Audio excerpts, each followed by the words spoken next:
Cleveland Moto podcast. Yay! And they're off. And I've got Stroh, overproof rum, and ginger ale. And that's the sound of that. That's pretty good. Fantastic. Yeah. I had one of McElfresh brought one of the Bud Light. You brought the Bud Light fruit flavored pack. Yeah, it's Bud Light Lime, Bud Light Lemonade, and you had... I had the orange. I fucking do not recommend. That is 1 star. It's not no Natter Days. Fuck no, it's not Natter Days. Natter Days tastes like it had an intention. Natter Days tasted like there was a project involved. We said, okay, we're going to have a beer with lemonade and strawberry in it, like strawberry lemonade in the Natter Days beer. It's great. That tasted like I had been drinking a Bud Light, which I would never do anyway. But then somebody walked by and was like, oh, I'm going to dump half of this Fanta in there. Yeah. It's not good.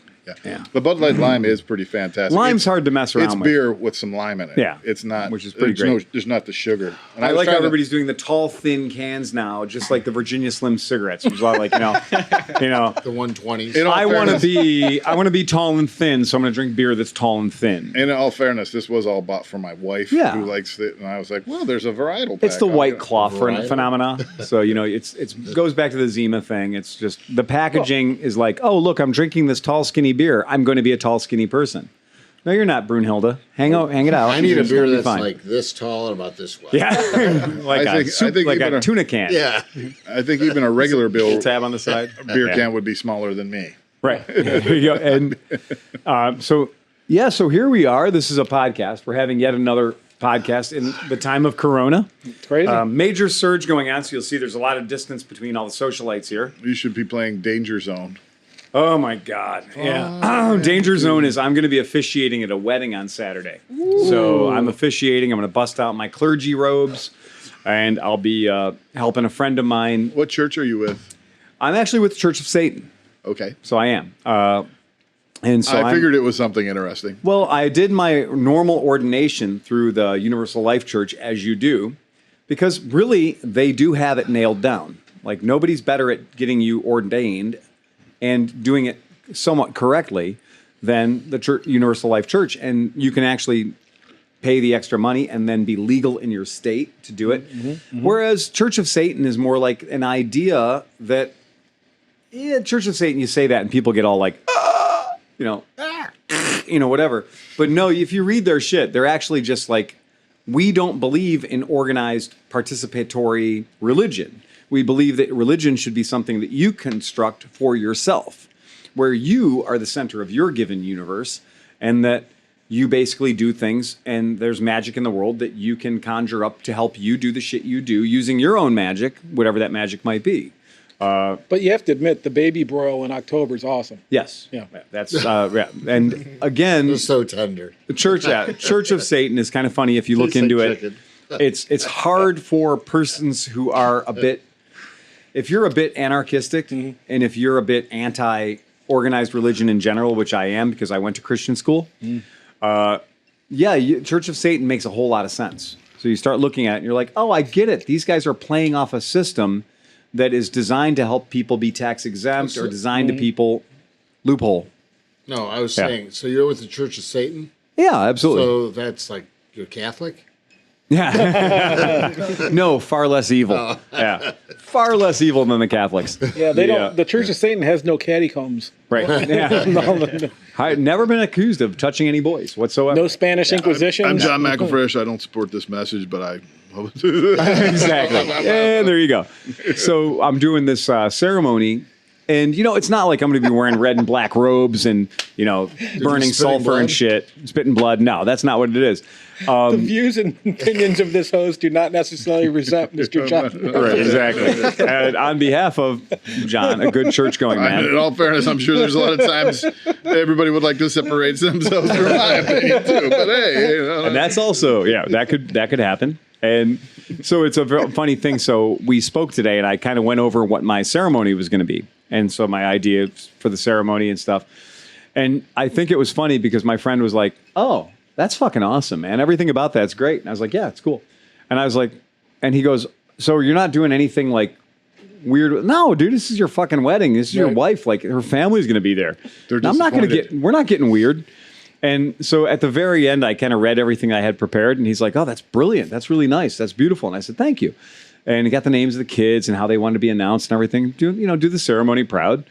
And I said, "So at the very end, is it okay if we just go Hail Zombo?" And the funny thing is, we do Theater Bazaar, and the patron saint of Theater Bazaar is this 7-foot tall clown named Zombo, and he's sort of the saint of Theater Bazaar, and he's a jokester, he's a clown, right? And he's, if anything, he's our spiritual guide on for people who do the Theater Bazaar thing. And I was like, so if I say Hail Zombo, there's only going to be like 6 people in the entire group that get the joke, right? And he goes, "Yeah, but they'll really get the joke." And he was like, "So that's worth it." So at the end, you can do the Hail Zombo at the end. And I was like, that's what's going to keep a marriage together, too. And, that's the weird thing is when I do this wedding ceremony for them on Saturday and we're standing there and there's the 3 of us together, it will be the least makeup that any of us have worn ever. Then we've been 3 people that close to each other, because with the events we normally do are extremely made up. They're extremely, like Joe is normally done in full Joker makeup, like various different versions. Joe Hungash's wedding? Yeah. Oh, cool. My. Well, yeah. Shit. Yeah, I know, right? So, I still want to know if he didn't grow up in Euclid, right? No, he didn't. He's a West Sider. Yeah. But he does have Hangashes over there, so there are some Hangashes. I was friends with all the Hangashes on Parkwood. So tonight, to my left, is normally Oscar. But Oscar's not here tonight because he's doing something better. But he was here. And we met her earlier. Oscar brought his friend Sarah out, and Sarah made these ridiculous cookies. And we took a picture of it for the show notes. But there's a red Vespa and a Vespa cookie there. And then they got the ClevelandMoto podcast logo. Wow. And she made all these by hand and brought them out. Here's an awesome Rebel Alliance cookie. Does she say how she does the inking? Or I don't fucking know. I'm pretty sure she just took a Sharpie and just wrote on some cookies. But look at how fucking good that is. Yeah, but even that's fantastic. I couldn't Sharpie that well. Oh, no shit. Look at this Lambretta one. This Lambretta one's on point. Like, that's fucking great. There's got to be some kind of shenanigans to this. I ate one. They're delicious. No, but there has to be like a cookie printer. That's what I said. They come out of a cookie printer, and she said they have such a thing, but she didn't use it. So I don't know. But this thing is brilliant. I mean, look at that. That's Greg. Yeah, look at that. That's brilliant. That is fucking cool. So I still want eat the that. food replicator from Star Trek. Right. Yeah. I like the one from the Hitchhiker's Guide. Oh, yeah. You just put your face into it and it tells you what you're craving. Or if you have kids, some of you might have seen A Cloudy with a Chance of Meatballs. Dude, that movie's fucking hilarious. This dude invents a machine that's supposed to take water and make it into food, but it somehow goes up into the space, and then it's sucking all the clouds, and it's just spitting food out. Okay. It's fucking brilliant, man. Pretty good. Yeah. So, we got that. So 2 Oscars left. Dan Kromke and I've been a pastafarian for 15 years. Exactly, right. Have you heard the good news of the invisible flying spaghetti The flying monster? spaghetti monster. Boiled for your sins. Yes. May his noodly appendage touch you. Yeah. May you be touched by his noodly appendage, and may sauce be upon you. Ramen. Great. Anybody else do Church of the Subgenius, Bob Dobbs? Oh, yeah. Yeah. So that started here, right? Yeah. And now he's in Texas. He's in Texas. Yeah. Yeah, I'm a fan of all the fake religions. Yeah, me too. No, pastafarianism is a recognized. It's recognized. It is. Real religion. And Church of Satan is as well. So that's Do you have your colander? I left it at home tonight. ceremonial calendar. I can't find a DOT-approved calendar. I know. Man. You almost led me into trying to say I'm a fan of the real religions, but we know where that goes. Exactly. Yeah, again, no pastafarians ever traded a Kit Kat for oral in confession. You know what I'm saying? Yeah. That you know. That was brutal. You guys know the joke, right? Oh, the joke is little Timmy comes out of confession. He goes, "Oh, man, I got, 47 Hail Marys, 13 Our Fathers, just for masturbation. Father Thomas is he's vicious, man. That's ridiculous. Just for masturbation? Who doesn't masturbate?" "Oh, yeah, well, I went in there. I got 44 Hail Marys. I got 35 Our Fathers, and I had to light 2 candles. So, Father Thomas, man, just for oral." "Bobby, what does Father Thomas give you for oral?" Oh, Kit Kat bar. So, yeah. It's another joke poorly told by your Uncle Phil. Well, we don't have a Chris Smith. So So that counts. That counts That as the counts as father. our official Cleveland Moto joke. Yeah, the dad joke of the day. Yeah. All right. There's the half Nelson, Right. the full Nelson, And the father Nelson. Father Nelson. Yeah. I mean, I'll heap on you. What the heck? Yeah, that's fine. go That's to great. Well, I'm You actually. better go to confession, bro. I attend Catholic services, but I'm a Protestant, so Oh, you're a Protestant. Yeah. yeah, That's I'm in it. protest. That's it. Hey, man, whatever book you like. That's what I think. Yeah. It's no big deal. Same book, different interpretation. So, for you guys who are Star Wars fans, if you're a Star Wars fan, you're going to Rogue love One. this. So we're watching some of the Star Wars stuff. My wife is big into Star Wars. And so we're kind of looking at some of the stuff about like the Jedi Order and the Jedis as a religion. And we kind of looked up and we were like, well, okay, what is the Jedi religion? Like, do the Jedis have a Bible? Do the Jedis have a code? Do the Jedis have a religion, so to speak? And sure enough, there's a Jedi prayer. There's Jedi prayers and everything else. And so, but my wife is super spiritual. So she does a lot of stuff. She did a lot of stuff, the Kashmir Shaivism. Thank your wife, too, for the stretching thing she told me about. Oh, yeah. Oh, yeah. feel My much wife better. is. Oh, And you she did is- that. Well, whatever she told me, I did. Right It on. worked really well. You can't go So wrong please listening to thank her Dr. for it. Waters. So, So you finally got the big one in? You got the big one in. no, she was telling me, I thought we were talking about Yeah, well, so I'm reading the Jedi's prayer and stuff like that, and I'm reading the Jedi prayer, and I start reading it, and she's like, wait, I know this. And so she starts reciting, and she's like, how the fuck do you know the Jedi prayer? I'm the one in the goddamn Jedi Knight Scooter Club. I'm the one that should know this shit. Right. And she goes, no, that's St. Francis of Assisi. She goes, they just totally stole that shit and changed a few words in it. And I was like, oh, man. So my wife totally cracked the code on the whole Jedi thing. It wasn't like this last Star Wars movie, like one where they actually acknowledged the fact that it was a religion. Yeah. Yeah. Right. Yeah. It wasn't. the I Just, am a part of Jedi's were a I am the religion? part of the Force, and the Force is a part of me. Yeah, You right, know, right. That's it. Yep. So, I think that's like a universal consciousness type concept. it is, Yeah. and it is, and that's like be the change you want to see the world, right? That's what we can ask for. And of course, Daniel brought another bottle of my favorite. Because of Daniel, I've learned about more than one new liquor, of course, in my world because of Dan. But Dan has this bourbon, okay? Tell us a little bit more about this, because this truly is a gem. I mean, it's like a 101 proof private stock. Sure. I love the bottle because it's a screw top. It's not the stupid cork, like a working man's bourbon should be. And I mean, it's hard to find. Even in Chicago, it's usually a one bottle limit. But, And it's called Johnny Drum. Johnny Drum, DRUM. And Don't even bother looking for it because I already No. bought the last bottle. wherever you fucking are, I don't care if you're in Coos Bay, Oregon, he bought the last bottle. Yeah. Yeah, he's already got the last bottle. So we had a bottle that has been hiding here at the shop since last time you brought it, and I've been taking a pull off of it every so often. That's why it's, the Angels share has taken a hit. 9 a.m., Yeah. 10 a.m. Yeah, it does happen, right? The Stro, by the way, the Stro is one of those things, if you need to have a quick rip to get through your day, yeah. the Stro 80 is the quick snort. It will change your attitude instantly. Instantly. It goes right into your bloodstream like heroin. And it has that nice flavor that, like, it's got this nice smell. It's got a good aroma. For a spiced rum, you normally smell like fucking Captain Morgan's jockstrap. speaking of going into your bloodstream like heroin, Yeah. That Miller's hitting I have a you. weird, like, my neighbor is like one of those unsanctioned drug houses. Unsanctioned. In No, that's Lakewood, what all the it's drug called. houses have to be sanctioned. Yeah. No, it's called an unsanctioned drug house. All right. So the dude that owns the house leaves his SUV parked in the driveway. He comes yesterday, pulls in. He doesn't even live there. He just has like vagrants living in this house. This guy pulls in with his he's got some type of turbocharged Acura. Okay. Opens the trunk of his car, pulls out.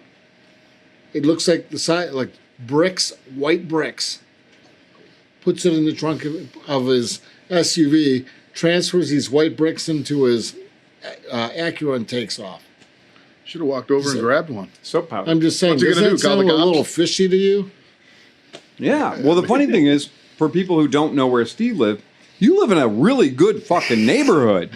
Like, your neighborhood is a legit, straight up 5-star baller neighborhood. And Yeah. so today, I mean, it's like every day somebody's pulling into the driveway, Right. bringing like brown paper bags to the front door Okay. and shit. And it's Not like, for nothing. If I were to engage in illicit drug trafficking via like the Dropbox mentality, like the Amazon drop locker shit, I would do it the same way. I'd have a Ford SUV with the key door, the door key code thing, right? There you go. Yep. So I'd have a Ford SUV parked out there that was like, untraceable to anybody or owned by somebody's grandmother with the door key code. And it would be like an Amazon drop locker. Dude. In a great fucking neighborhood because you'd be What? just invisible. What a brilliant idea. So what you do is you go and like you find like a decomposing post office or equipment and you buy a bunch of postal boxes, put them in a fucking side van. Oh, yeah. You could load up all your clientele and be like, hey, the van's here at this fucking location. Take your key because you've already got the key. And That's if right. you paid, your shit's Go to in box here. 42A. Go to box Yeah, 42A. 42A and get your shit. Oh my God. That's a fucking great. You know what else is a I'm better going scam? to become a drug dealer, I think. In my neighborhood, apparently,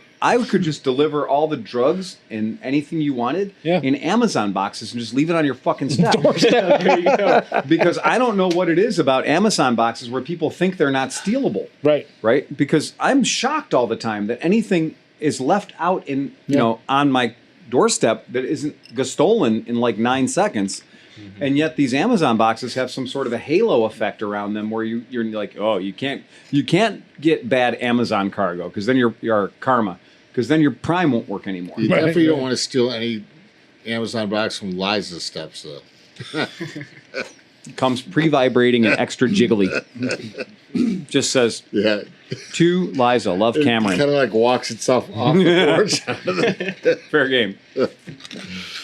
So Nick, Sorry, you rode up Liza. here tonight? Yep, I rode the Bandit. The Bandit, of course. It is funny. We do like the microcosm of AMA Vintage Days in front of the shop right now because we go from 49 cc's to 1200 cc's, But I do like and all the vintages. Wait, all the- from all the vintages. 1967 to 67 to 2013. 2015. Yeah, that's right. And I do like John took his beer can and wrapped it around the handlebar as the official Mid-Ohio. Like I can get to- Mid-Ohio-sized it. It's the Mid-Ohio Gate Pass. Yeah. Oh, you got a beer can wrapped I'm around in the your campground. handlebars. That's So- how you get in the campground. Your For campground. those that don't know, we are all in mourning. This would have been Mid-Ohio. This would have been Mid-Ohio. we would be right now. drunk, right? Well, I mean, drunker than we are. I would have been leaving Mid-Ohio on Saturday morning to go perform a wedding Yeah, and then come back. and then come back to Mid-Ohio. Yeah. Because that's the life we No, live. we were discussing. So what is it? It's Thursday. It's like 9 o'clock. So by 9 o'clock on Thursday, Phil getting would have there. bought and sold 6 or 7 motorcycles. Yeah. Me and Nick would have crashed something. Oh, yeah. I had to cancel my vacation days. I had off today and Yeah. tomorrow. You would have fixed 2 things. You would have been Yeah, like, I'm I don't not know about fixing that. anything, but I've you would been have very been lazy inside at of it. Mid-Ohio No, recently. what he's good for is all the random shit that we bring to sell. Yeah. John does triage on because it hasn't run in 6 months Right, or a right. year. Maybe if I just do a little dibba. Right. No, I got pictures of you last year not working on a motorcycle. Not working with on a smoke motorcycle. Not flying working on out. a buddy. The buddy. Yeah. Well. He's like, when did this bike last run? And I'm like, I swear to God, it ran 6 months ago. And he's like, I don't No. think so. I don't think so. Lie to somebody else, you fucker. I used to work here. That's it. The mouse that was in here left a newspaper, and it's 87, dude. I can tell forensic evidence. Oh, Yeah. boy.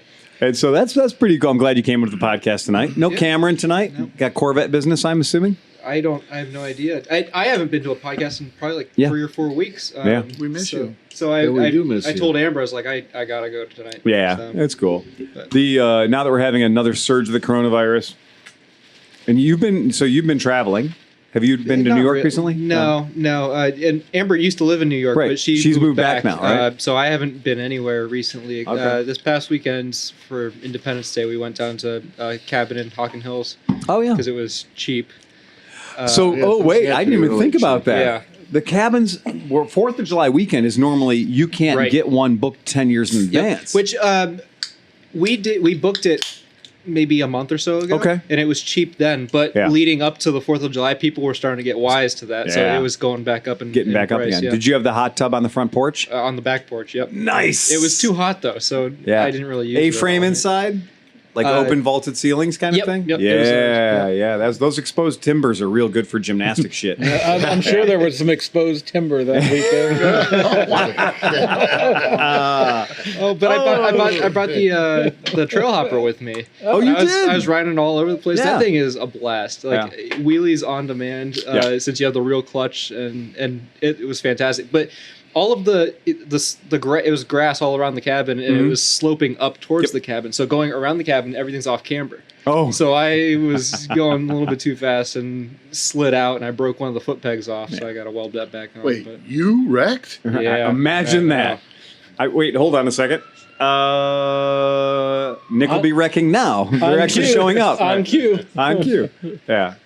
Yeah, that's pretty cool. At one point, I was going to suggest a pool cast because I have a little pool in my backyard. Yeah, right. And it's 15, so it's 40-some feet in circumference. In circumference, right. If we were in the pool, we could be further apart than this. We could. And Yeah. it's like a fucking sauna right now. It's Floating microphones. yeah. It's like Yeah, just put them bathwater. over the side. Oh, Yeah. put them over the side. That's a We good got idea. 20-foot mic cable. We got tons of cable now, yeah. Yeah, we shut off the hot tub and just let it sit, and the lowest it ever got was like 92. Oh, really? Yeah. Oh, dude! Nice. On Saturday, I was in the garden, working in the garden, and I brought a cup of coffee with me, and I put it down, and I'm working in the garden. I went to get it, and it was hotter.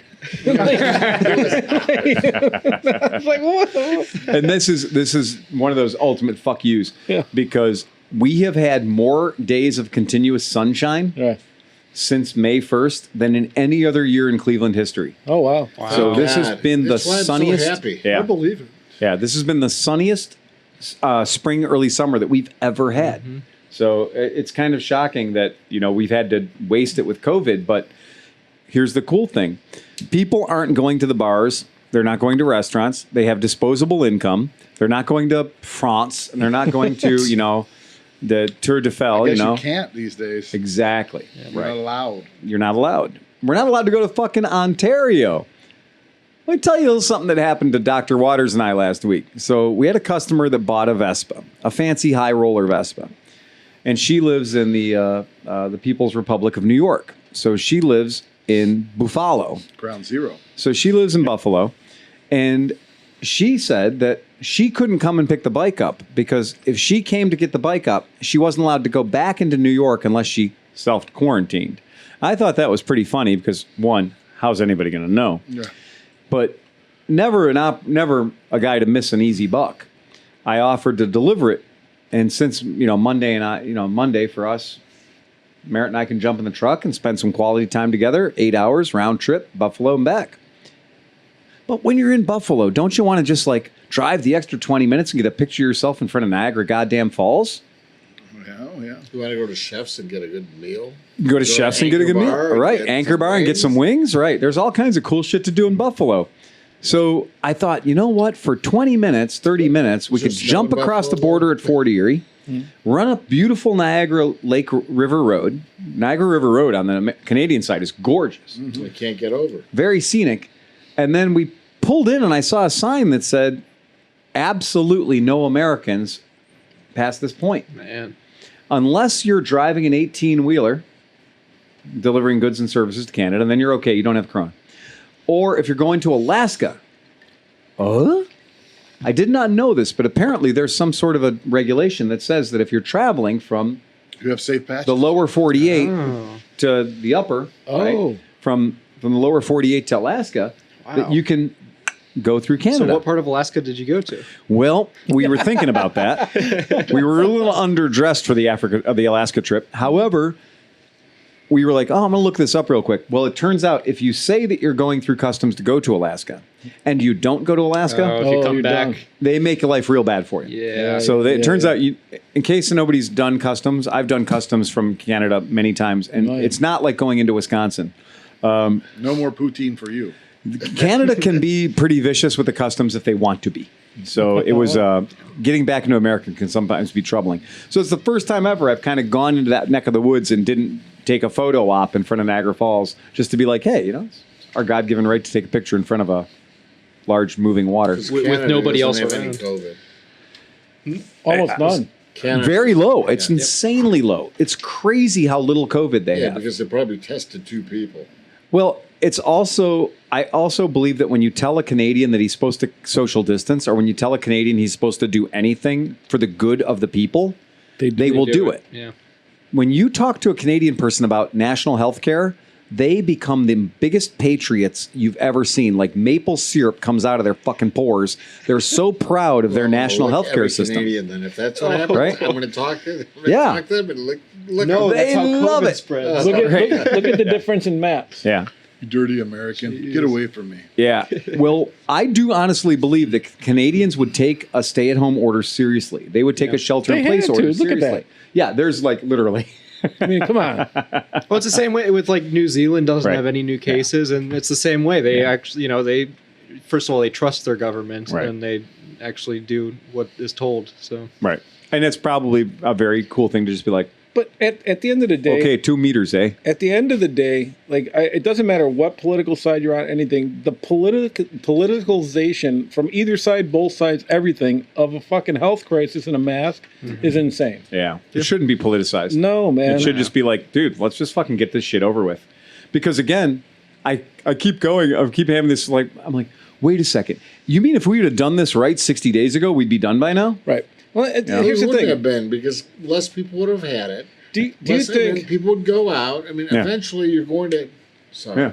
Nobody's done with it. Nobody's done with even it. The, Yeah. even the countries, even Canada. Right. Yeah. It's only a matter of this thing is Right. going to bubble up until there's a cure. Until you get everybody. That's it. Yeah. You can skirt it, you can tone it down, you can do this, but it's going to be there. I've never ever said this before, but somebody quick call Rob Smith because we need the cure. Yeah. It's been too long. We need that. We need a little. Until Bill Gates puts a GPS chip in you. And China has 0 new injects cases, you by with the a way. GPS Oh, chip. I'm sure they do. I do. I participated in the veterans survey or the veterans test, and I was able to get my results and everything. And I did participate in the contact tracing, and I do get contact tracing alerts. And I did have to go into Walmart for something. I can't recall what the other day, but I had to go into Walmart, and it was funny because 2 days later I got a notification on my phone that said that I was in the presence of COVID. Wow. So the COVID is at Walmart, in case you were wondering. Yeah. Do they call beer you engine Will got shut Robinson? What? Beer engine was shut down. The beer engine got shut An down? employee got exposed or something like that, so they had to shut down for 2 weeks. I heard the same thing about one of our buddies, Tommy Schaffner from Mushroom Head and also at LBM Bar, the Viking Bar. I guess he had contact. So he had to self-quarantine for a little while. He didn't have any problems, but yeah. So again, here we are. So let me ask you. So do you think if the virus was like a mini snake that flew through the air and bit into your jugular, it's the Yeah. only thing that it did? That's all it did. Do you think people would just wear neck coverings and not politicize it? Oh, believe 'Cause then me. you could see the fucking snake vipers coming at you. Right. Yeah, exactly.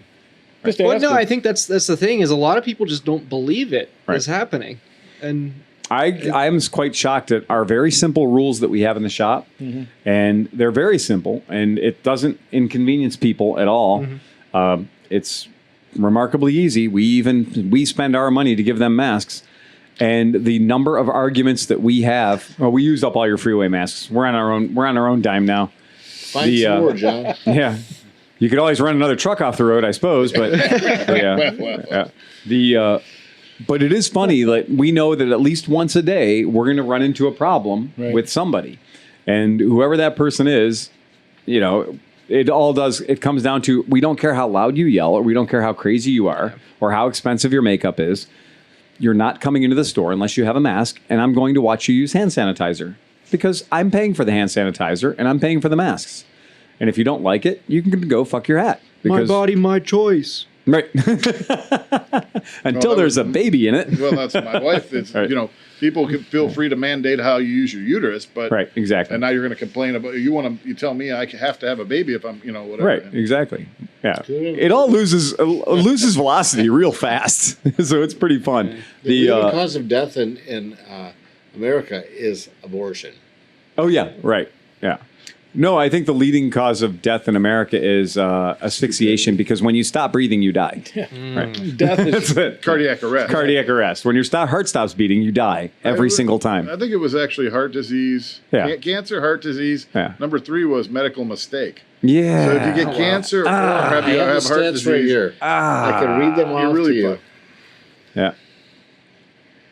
We- If you say no, if you say abortion is the number one cause of death in America, I'm going to see a little red hat appear on the top of your phone. No, here. This is what it is. Okay, so I think these are okay. I think the camo hat says enough. yeah. Abortion is 2,408 abortions a day. Heart disease, And that's just a good 1,700. start. Yeah, That's it. heart disease is 1,773 deaths a day. But Cancer abortions is aren't one- death. Well, I'm abortion just saying- is just I'm like just saying. saving the world a future Yeah. problem. Yeah, so I'm We a are the conservative. disease. Yes, exactly. I'm a conservative. Humans are and I monsters. count myself as a Christian. Yeah. But I 100% support abortion. That's because exactly right. I know Less that the of biggest us. problem with this planet is people. Oh man! Like And I want to get, I'm like, we don't need any more people. Medical error is number 3. every tiger in the world, every tiger, as vicious and fucking cool and sharp and stabby and bitey there's- tigers are, they're scared of humans. Well, here's the thing. Yeah. So Elephants are scared of humans. I'm starting to wonder if the Earth the Earth doesn't care about politics. Right. The Earth you doesn't think? care. The Earth does the virus doesn't care about Nah, politics. Right? yeah. So this is like a Darwin test. Right. This Yeah, it is could the be. Earth giving Or us a horsemen of the Darwin test. apocalypse. My European friends all say the same thing. They're like, a lot of stuff that America's dealing with right now, masks and stuff. Yeah. It's not a political statement. It's an IQ test, Yeah. and America's not looking real good. No. And Definitely not in And they live in a different world. They live in a society that they have different values than Americans do in general. But I do tend to lean that way. So, yeah, it's a funny thing. Steve, what did you ride here tonight? Did I see you rode here on the Honda Metropolitan? Yes. Is that the smallest fuel-injected bike out in front of the shop? Yes. It's also the slowest bike in my fleet. It is the But it's slowest not bike. even my bike. It's my kid's bike. Yeah. And he will not take it out of my garage. Really? So I decided today I was going to Prima clean out my noctem. garage. Yeah. If it's in my garage, I get to ride it. And I was going to take it to his house. Yeah. And I didn't make it. And you didn't? I had to go to the east side and get a beer cooler for a keg cooler. Right. So You're having a keg I have a keg. in your cool, and you have a Like a kegerator? a kegerator? Yes. I didn't know that. I just bought it today. Oh, well, it's a brand new shit. purchase. There you go. All right. So I bought this kegerator today to put the beer that I brewed 90 days ago Okay. in there Nice. because I need to drink it. Because it Yeah, you do. must be drunk. I've got Right. a great idea for that keg.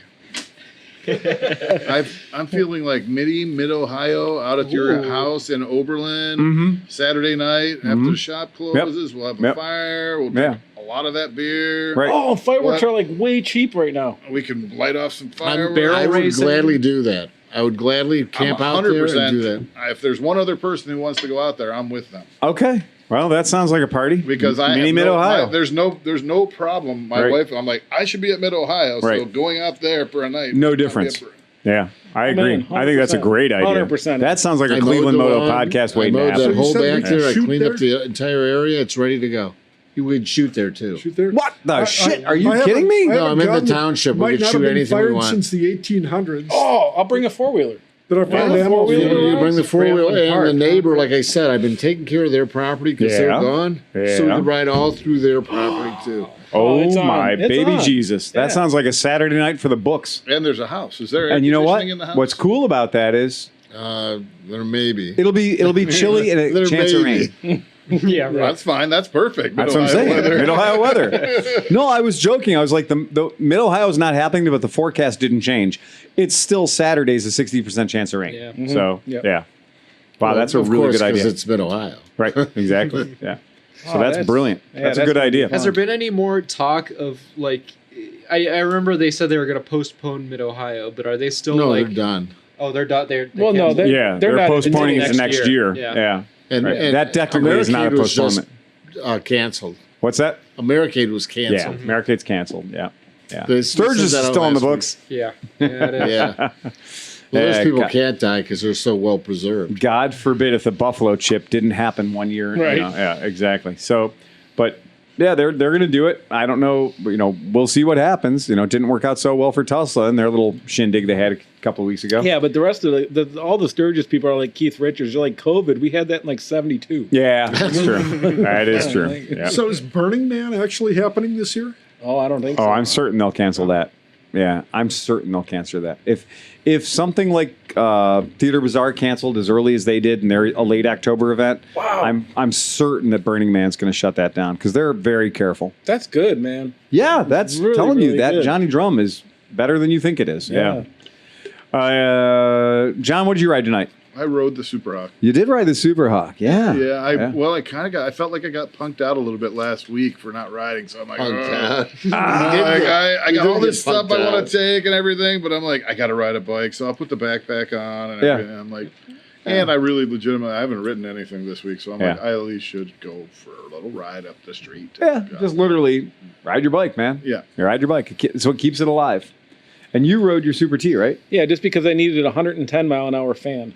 Fuck, man, it's hot outside. It's really hot. It's really, really hot outside. I really wanted to ride the small bike, but it wouldn't. I was like, it's not going to go fast. No, enough it's to keep really not. Yeah, it's just not. It's really not. Being on the freeway coming here really didn't help that much. No, it's just we always joked about that in Florida and Arizona and stuff.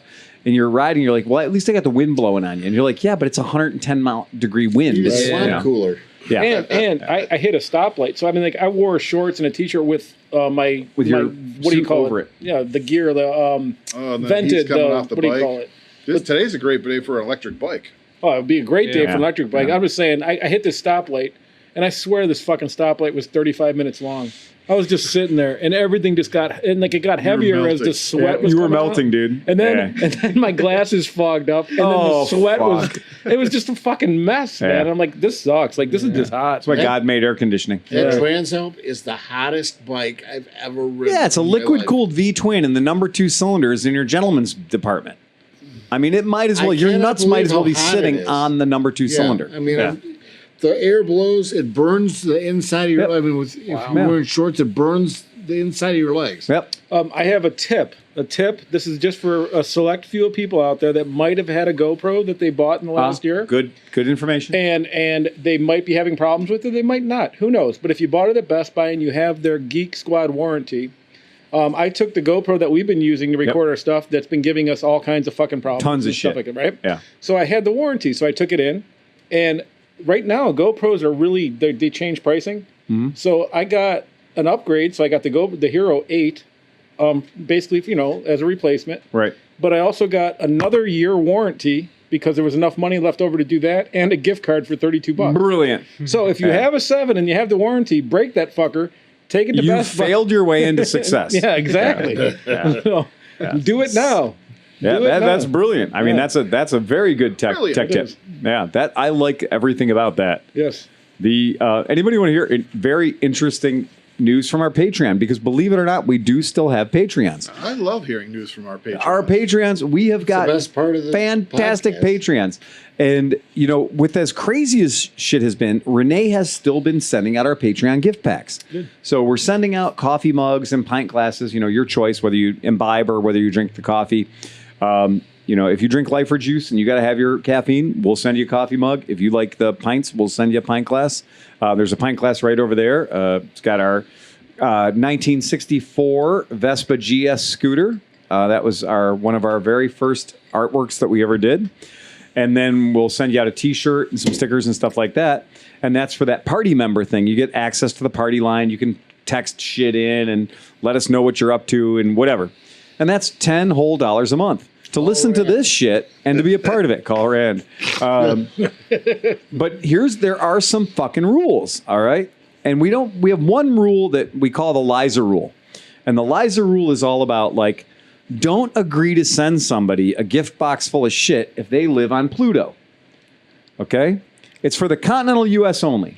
Look, if you live in fucking kill buck bumfuck New Zealand, we love that you're a listener to us. But don't buy a raffle ticket for a motorcycle. Yeah, right? I mean, okay.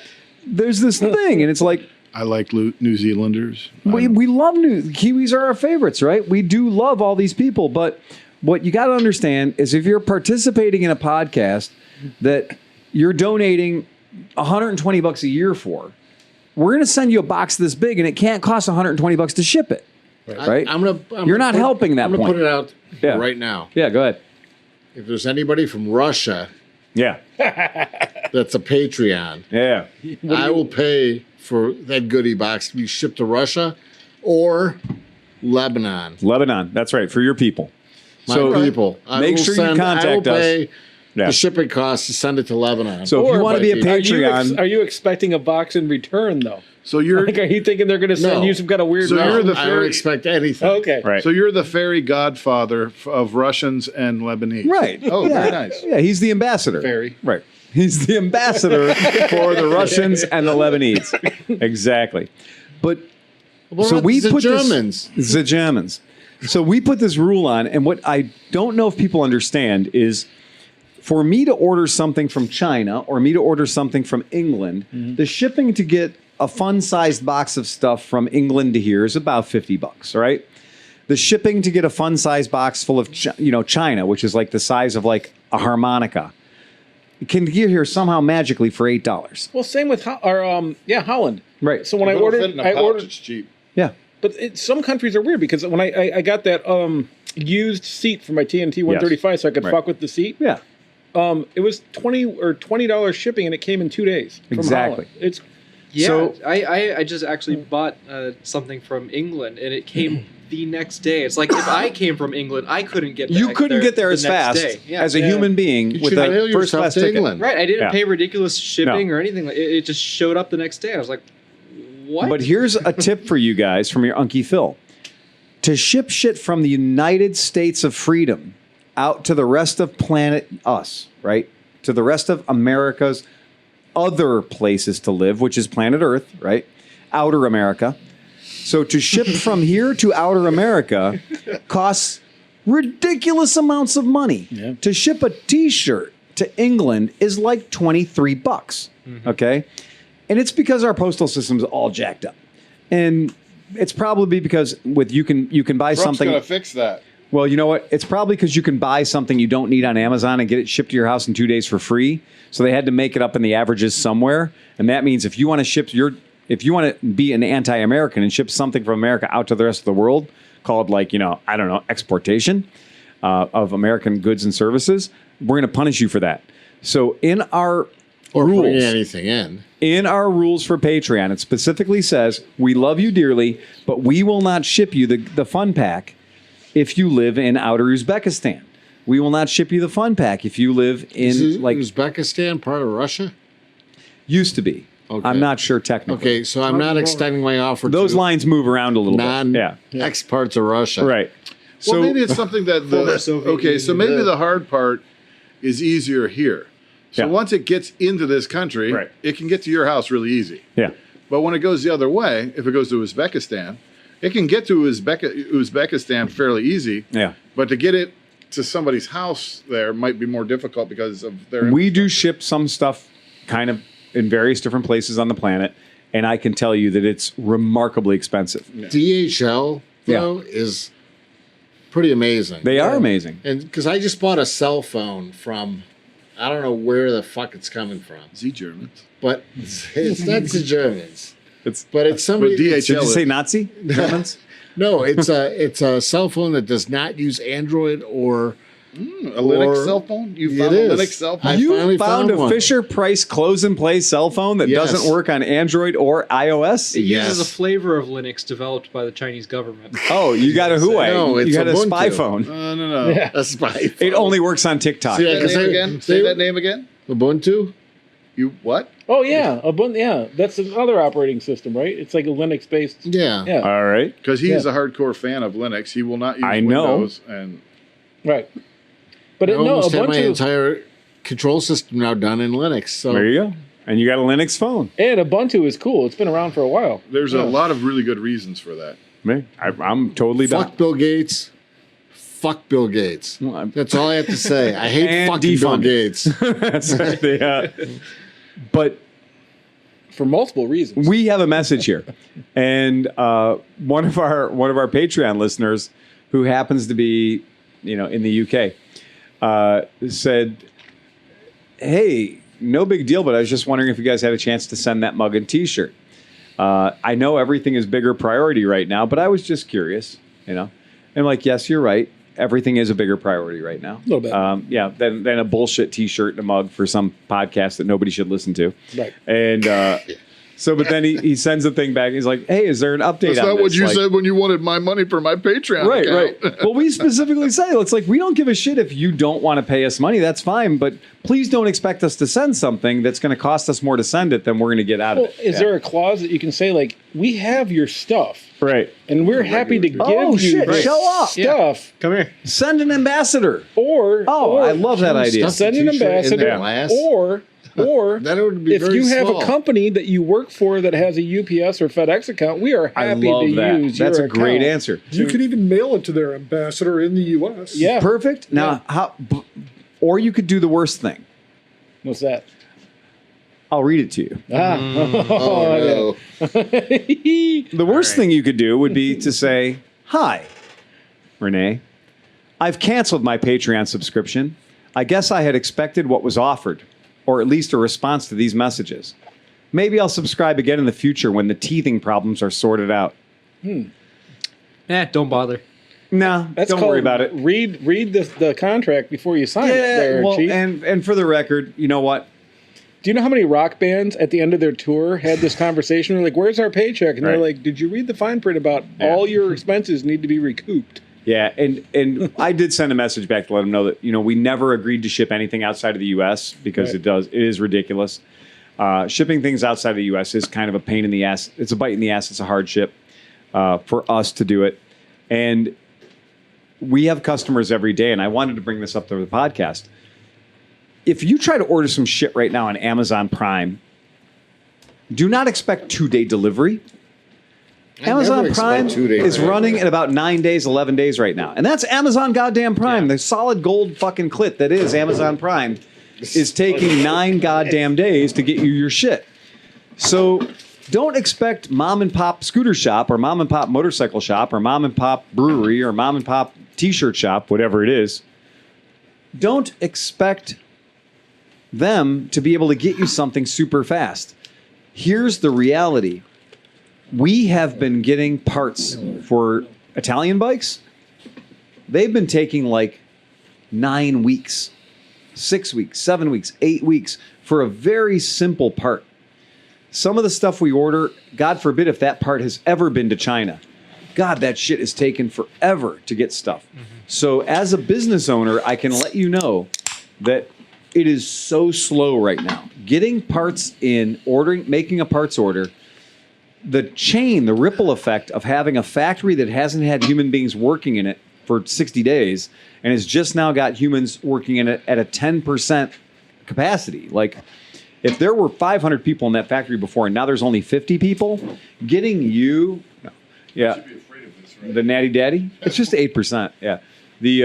How many years old is Yeah. it? Getting you your transmission cover gasket is not their priority. But all things COVID aside, Yeah. you still shouldn't expect that from just any small business. It's the same way with me, where I have this stupid little website where I sell a couple of things every once in a while, and then I could take a day or so because I make things to order. That's exactly essentially. right. And people complain all the time after one day has passed. And it's like, Right. oh, you still haven't Oh. shipped my order. Amazon spoiled them. People Right. are crazy. So like I used to make these little drone frames for these small drones. Like I redesigned it to make it stronger and a little bit thicker, and I was selling them. And so I did a run, and they sold out in like 5 minutes. Right. I was like, holy shit, I got to make more of these. Right. So I said, hey, I'll be doing a run of 50 of these in 5 days. Right. You have, PayPal me, and it's per, as it goes down, I'll keep marking here how many are left, whatever. So like it was like the second day of like running this like for next 5 days. Right. Dude's like, is my shit shipped yet? Where's my Right. stuff? I need my Exactly. stuff. I'm like, Yeah. no, dude. That being said, I ordered the stuff from England thinking that Right. it wouldn't be here for a month, and it got here the In next one day. day. Yeah. And I did order some stuff for Oscar and I ordered a bunch of Isle of Man swag because they canceled the Isle of Man race this year. So I ordered a bunch of 2020 Isle of Man swag because it's cool to have that it is cool. for the race that didn't happen. And It did. It got here remarkably fast because what the fuck else do they have to do? That's true too. Right. They don't even need to go out and sweep the track. That shit ain't happening, you know? Eating bangers and mash. Just trying real hard not to fuck your sister. If it's small enough and it doesn't weigh enough, then it goes air post. So Yeah. it goes on a plane. Right, but mine was like a box that Yeah. big and And weighed then a couple there's pounds. also the possibility it says it's from England, but it actually drop shipped and went from a distribution. Right. You know, like it didn't really come from England. Yeah. Right. So you mentioned Unkie Phil. Yeah, Unkie Phil. So Yeah, my friends call me Unkie Phil sometimes. what do we have coming up here, Mr. Phil? So check this out. So this is really funny. Steve brought this idea up a while ago, and I have been known to be occasionally verbose. Thank you. Yes, exactly. Yeah, give him a couple of drinks and stand the fuck back. And in the scooter community, 3 o'clock in the morning, 4 o'clock in the morning, all the light duty participants have gone to bed. It's only the true heroes awake, fighting to see who can see the sun come up. And if you see the sun come up, by the way, you did win the rally. I don't know if anybody knew that. Yeah. But if you see the sun come up and you verify the sun safely rose, then you've done a service to the rest of the rally. I don't even see the sun go down. Right, exactly. I'm already asleep. Fucking gone, right?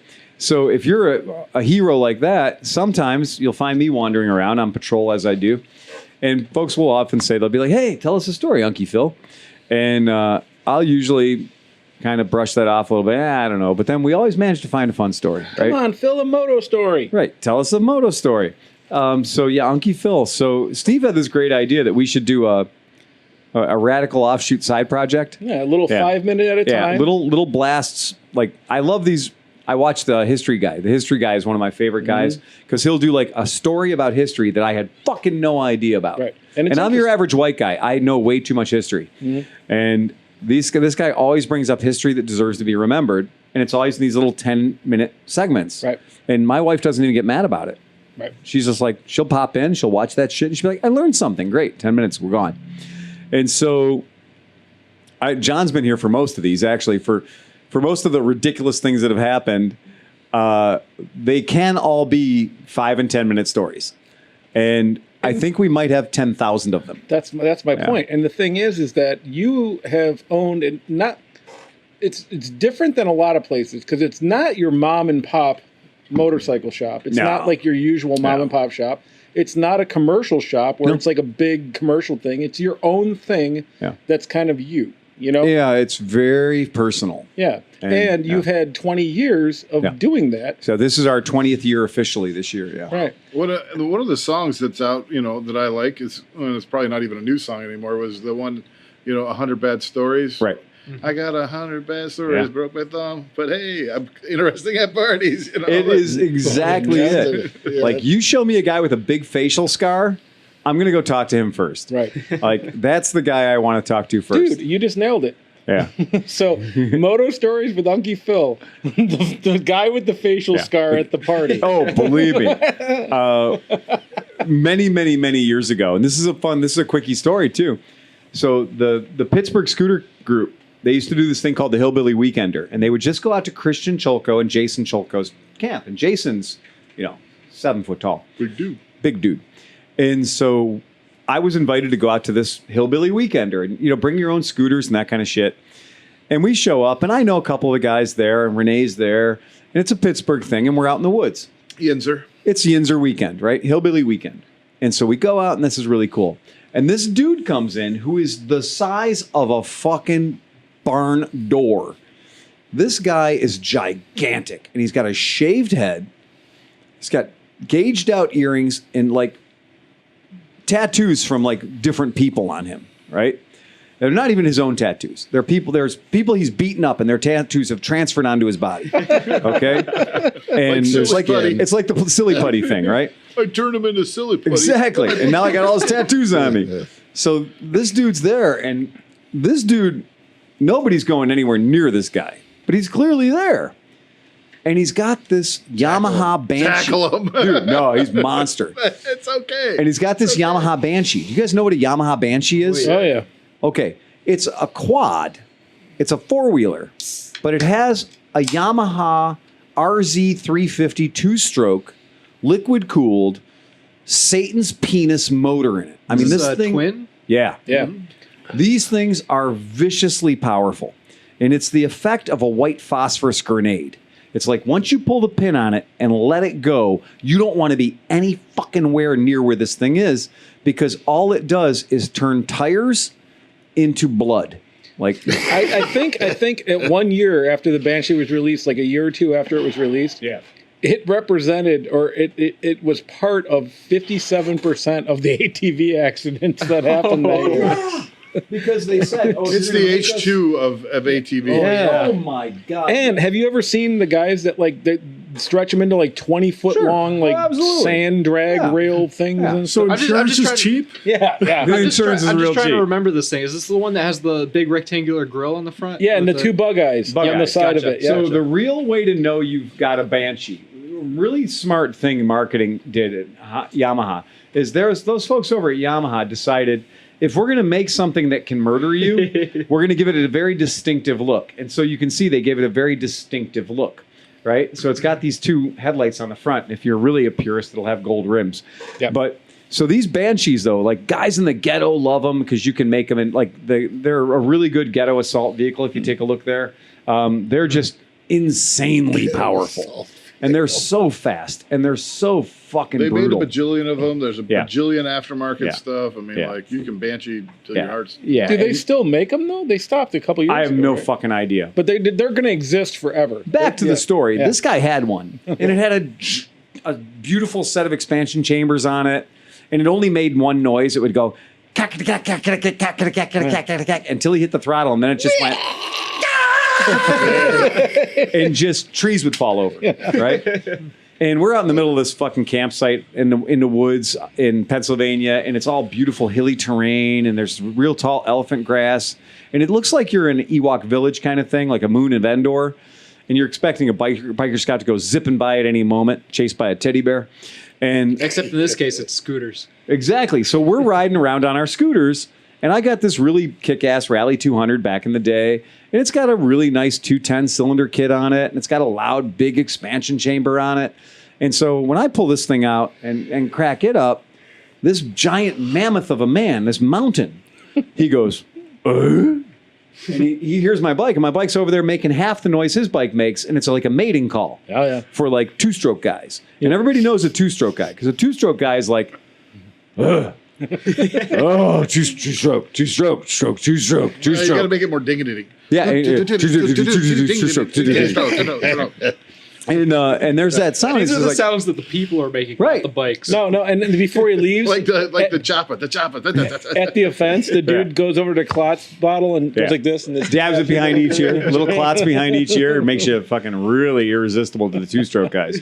So I light this thing up, and it's just, my bike just sounds like tank, tank, tank, tank, tank, tank, tank, tank, tank, tank, tank. Yeah, it's a built scooter. Tank, tank, Yeah. tank. Oh yeah, it's 26 horsepower or whatever. Yeah. And it's just sitting over there, just at an idle, just unhappy at the world. And all it does is foul plugs at anything other than full chat. And so I'm like, okay, get it out. Tack, tack, tack, tack, tack, tack, tack, tack, tack, tack. And you're like, okay, great. Let's help that along. Let's clean the plug a little bit. Tack, tack, tack, tack, tack, tack, fuck this shit, fuck that. And he gets up. And when he gets up, the log goes, oh. And he walks over to me, and he's like, what you got there?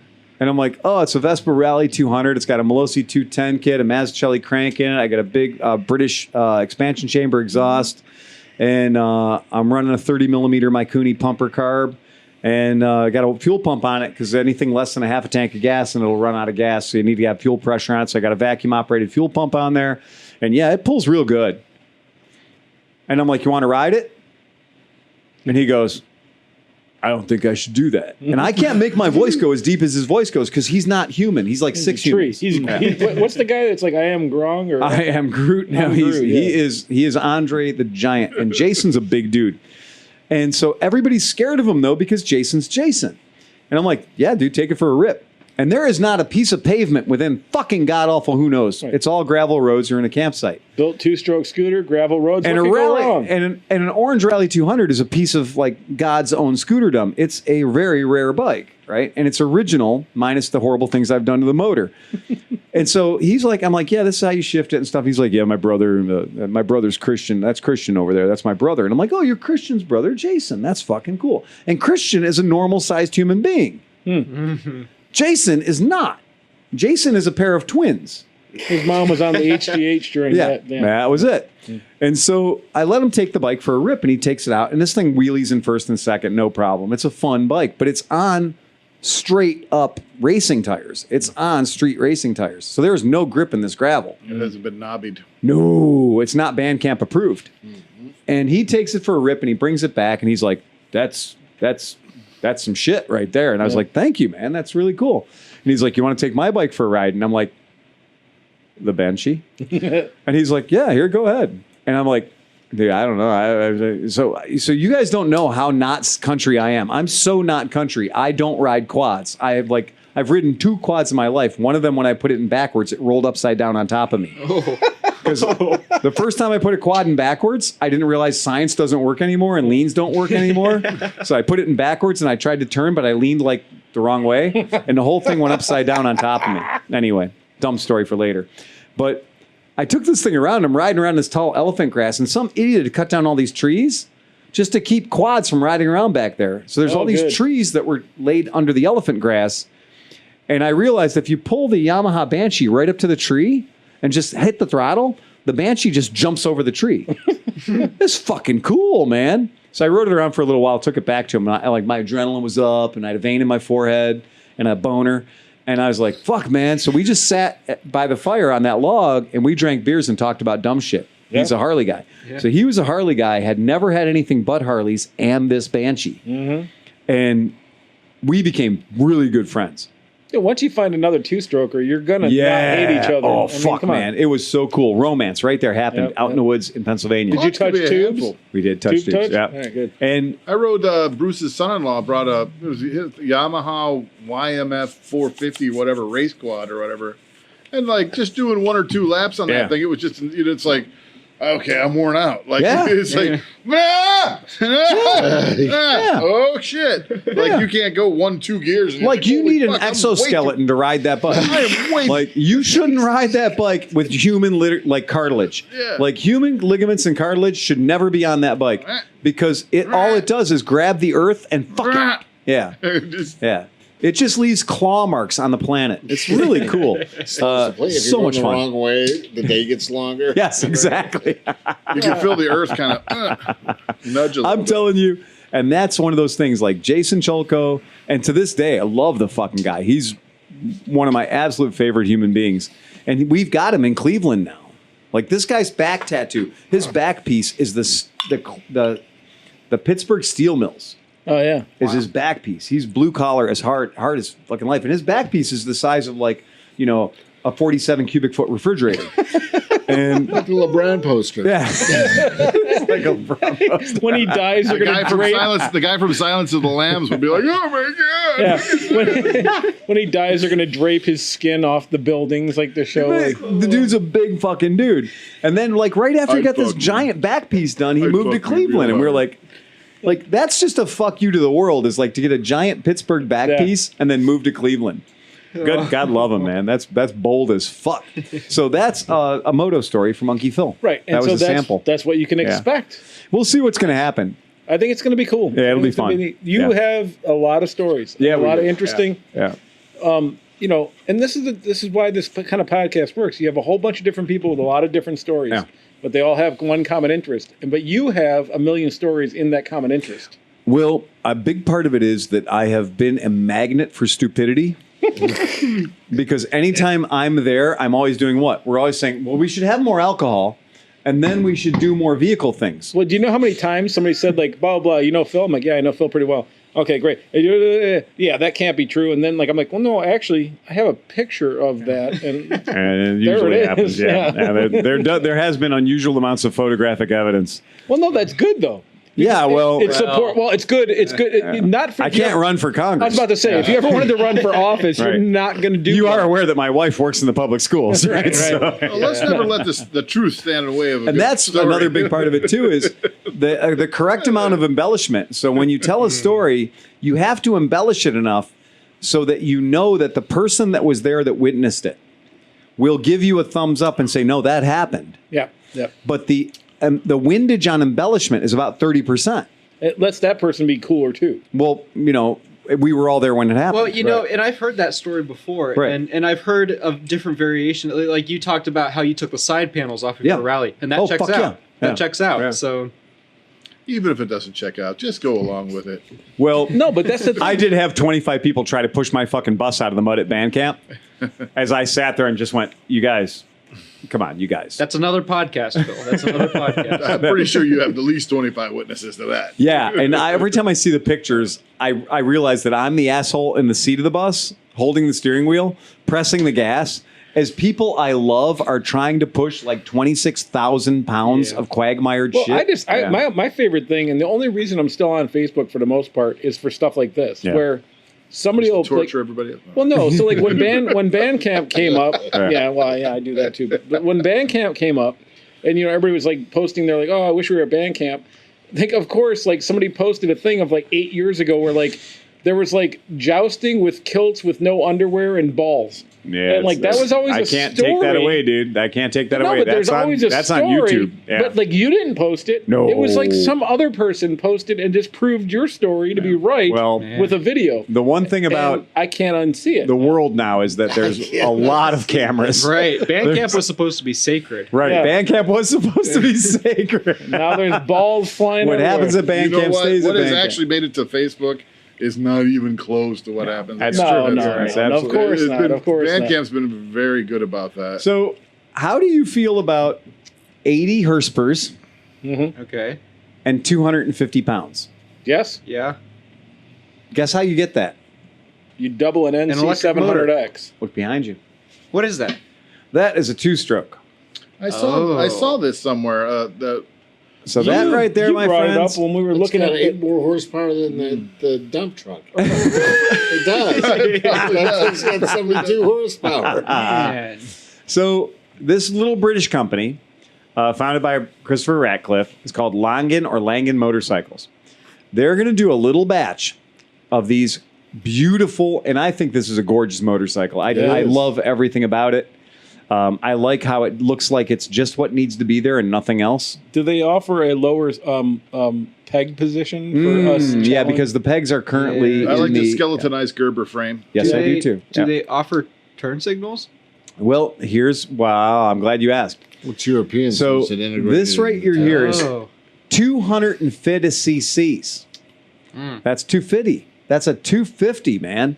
Holy shit. So it's a 250 cc V twin, developed by Vins Motors in Italy. So it's a proprietary motor then. Yes, it is. Wow.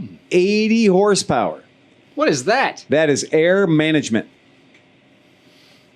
And air management is super important when you get into the world of two strokes. So what we got there is some very, very cool shit.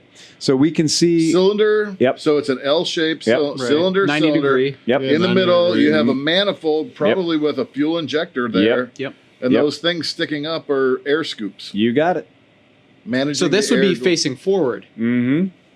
You so got like it. ram air intake. I love the fact they're saying it's a track weapon. And that is truly a track weapon. When you got a 250-pound motorcycle with 80 horsepower, dual that- monoshocks. that is No, but a... look, wait. Look back at the picture. Go up a little bit. Yeah. Look how it's mounted. Now see where the scoops are. So that engine's mounted. That top cylinder is literally 90 degrees to the road. Yes, it is. right. Like Oh, a wow. Ducati. Like a Ducati. Yeah. Yep, like Yeah. a Ducati. So Ratcliffe was the chief design engineer at CCM Motorcycles for 10 years. This is a really fun bike. I really like a lot of things about it. I did question that whole, like, why do we need 2 shock absorbers back there when in that space you could kind of clearly put one? But when a guy's building a bike to weigh less than 250 pounds, if that sumbitch needed to have 2, it's got 2. Well, when I first looked at it, I thought Yeah. electric because I don't see any exhaust. And Yes. exhaust is a big thing. Do you with see these where they are? things. No. Okay, there by under the the wheel. tail light Oh, I see. And one by the wheel. and one by the wheel. Yep. Oh, gotcha. I see Giant now. expansione chambers. They're camouflage. Yeah, I think that motorcycle looks beautiful. And I do like the contrast between the gold and the stainless steel, like that warm titanium look to it. So I think that bike is beautiful. And yeah, It's going to if- be Exotica though. Oh, it's going to be It absolute is. Exotica. But if a that- 250 that makes 80 horsepower, God, If that's that fucking so cool. with all those torques though, Yeah. if that company wants to make a splash, they Yeah. need to they need to launch that fucker at Deal's Gap and just rip that fucker down there. A lightweight 250 with that bike is not even made for Americans. No, it really isn't. Americans can't appreciate that bike. no, but if they want to be an impressive thing, that's Yeah. a light bike with that much torques and all that. That would kill. It's Deal's phenomenal. Gap. Yeah. Maybe Yeah. California can handle that bike. Yeah. Yeah. It's beautiful. I think that is, and because I do love two strokes, I think two strokes are brilliant, and I do think there's still a place in the world for two strokes, and this is a great example Phil, of that. can you Well, that's scroll what back I up was- to the engine? Sure. I was thinking, Aprilia made the RS 125. Yep. So that was basically Aprilia's frame and everything. Yep. And then they took a YZ 125 motor and put in it. Yep, that's right. They're still making the YZ 125 Yep. and 250. So you can buy from Yamaha a YZ 250 motor. Yep. Single cylinder. You're not going to get this L-shaped thing. Right. Which I think a YZ 250 puts out 40, 50 45, yeah, 45 to 50 horsepower. and put that in the lightest road-going frame you Yep. can build, and it would be something Today, fantastic. just today, Yamaha released a new thing, a new ad, and what the fuck did it say? But this word went this way and this word went this way, and at the end of them was YZ. It was like racing dominance or something like that. Interesting. So they're teasing you that they're gonna, yeah, they're doing something. Yeah.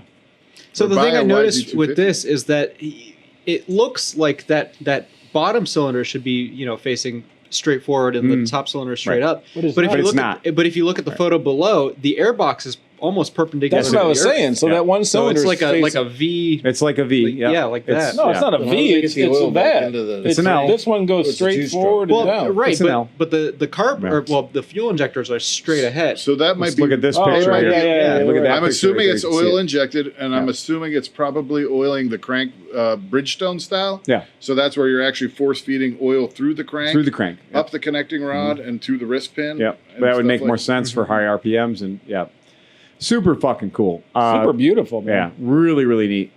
So now we're going to turn the channel for our wealthy listeners only. No. So anybody else who doesn't, if you're not wealthy, you can tune out right now. There wasn't a price on that. No, that was just fantasy. That was just like it's like $9. etherware. That was just Like that was just nine or 10. pure motorcycle porn. Okay, Zero Motorcycles is doing something insanely crazy, but I love them for it. Cash for carbon, because they're not want to call it cash for clunkers. Bring us your sick, your poor, your tired, your huddled masses of gasoline-powered motorcycles.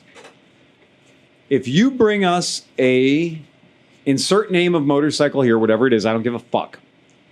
And we say, I'm going to give you $3,000 trade-in on your bike, whatever your bike is. 1999 Fling Poo 125. Yeah, exactly, whatever it is. Yep. So you bring in your 1999 Fling Poo 125, and I say I'm going to give you $800 for it. They will add 15. They're going to add $1,500 to it. Wow. So whatever your bike is worth, or whatever we decide your bike is worth, they have a special form made for us at the dealers, and we're going to give you a fucking voucher for $1,500 additional dollars. So So if your bike is worth $1, now it's worth $1,500. Right. $1,501. Now, what if you're Dan and you have a bike that's worth like 20 grand sitting in your garage? You Right. want to bring that in and trade Yeah. it? Do they just give you a check for 1,500 and the difference? Or? Well, this is the way they're doing it. So Zero has decided that in this time of weirdness, as it is, that they want to stimulate people into buying the new SRF and the SRS, which they're building by hand, bike by bike, for customers in Santa Cruz, Scotts Valley. And they have said that the dealers themselves, we can't get bonus bikes for our showroom. But if a customer puts a deposit down, they're building your fucking bike right now. Okay? So their commitment is to the customer first. Customer bikes have priority. That's fucking cool. Yeah, you're investing in the company. You got it. Yeah, right. Right. And so in a situation where the COVID rules say that only 20% or 30% of the workforce is allowed to be there, how kick-ass is it that the guys that are there are actually hands-on bikes building shit for you? Yeah, right. It's cool. Your bike's getting built. And we know this works because today we had a guy pick up his Black Forest edition that we know was 100% built for him specifically because he put his deposit down on that bike That bike was not for showroom use. It was specifically built for him, and it got priority. Pushed to the front of the line. Right. Post-COVID. During built COVID. bike. During COVID. Right. Built. A A COVID pandemic built. bike. Pandemic bike. A Yeah. pandemic bike, exactly.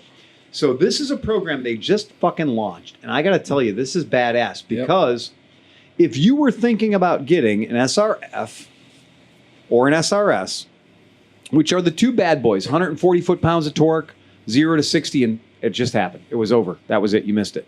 Okay? These things are fast, and they handle great, and they have the Bosch traction control system, like motorcycle Well, they control do the system. distance. They're amazing. They got the range, every goddamn thing. But this is not the end of the story. You bring in, I don't care whatever bike you bring in, you get that bike's value and 1,500 more on top of it. Play that game any way you want. How complete does this bike have to be? That's a great point. It's anything the dealer's willing to take. yeah. Even Right? if the dealer says, I'll only give you $100, you're still It's getting 1,600 bucks. Right. You're still getting $1,500. If you were going to head down this trail anyway, but can I make it better? But wait, Phil, there's more. There is. Right now, this bike has a 10% federal tax credit on a $20,000 bike. So this $20,000 bike, or $18,999, $19,000 bike, has a $2,000 tax credit. So you get your $2,000 on your tax credit. But what if you instead, your tax credit's $2,000, you get $1,500 more for this trade-in thing for a bike that maybe you went and bought for $50 9 minutes ago. Now you're at $3,500 off. But wait, there's more. In the world of Zero, they make two different levels. They make the standard level and they make the premium level. And the premium level is $2,000 more than the standard level because the premium level has got twice as much battery chargers in it. So instead of a 3 kilowatt battery charger, you get a 6 kilowatt battery charger.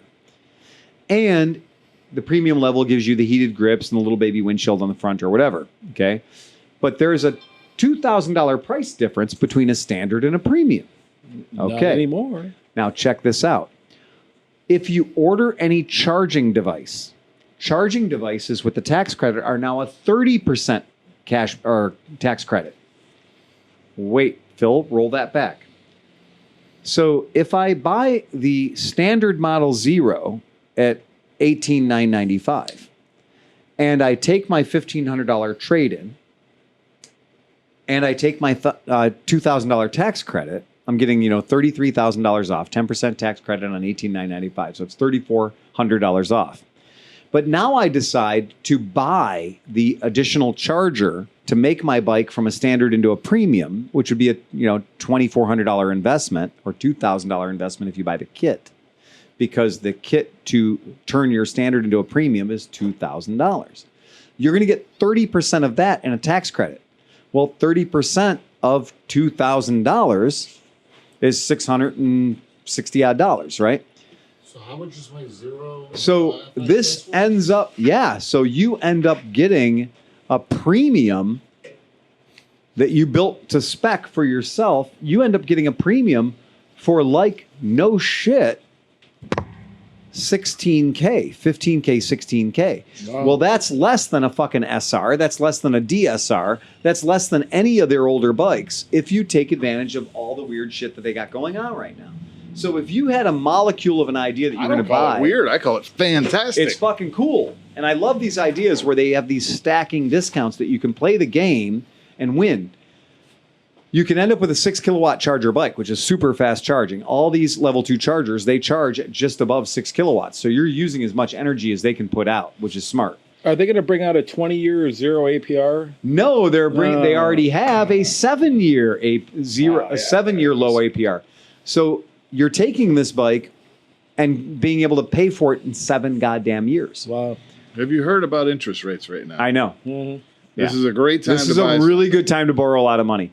So this program, if you're into Zeros and you were thinking about getting a Zero SRF or SRS anyway, right now, if you were considering that, you'd be stupid not to go buy a $50 motorcycle and take it to your dealership and get $1,550 for it. Because what does a motor define motorcycle? Yeah. I'm pretty sure it's up to the dealer.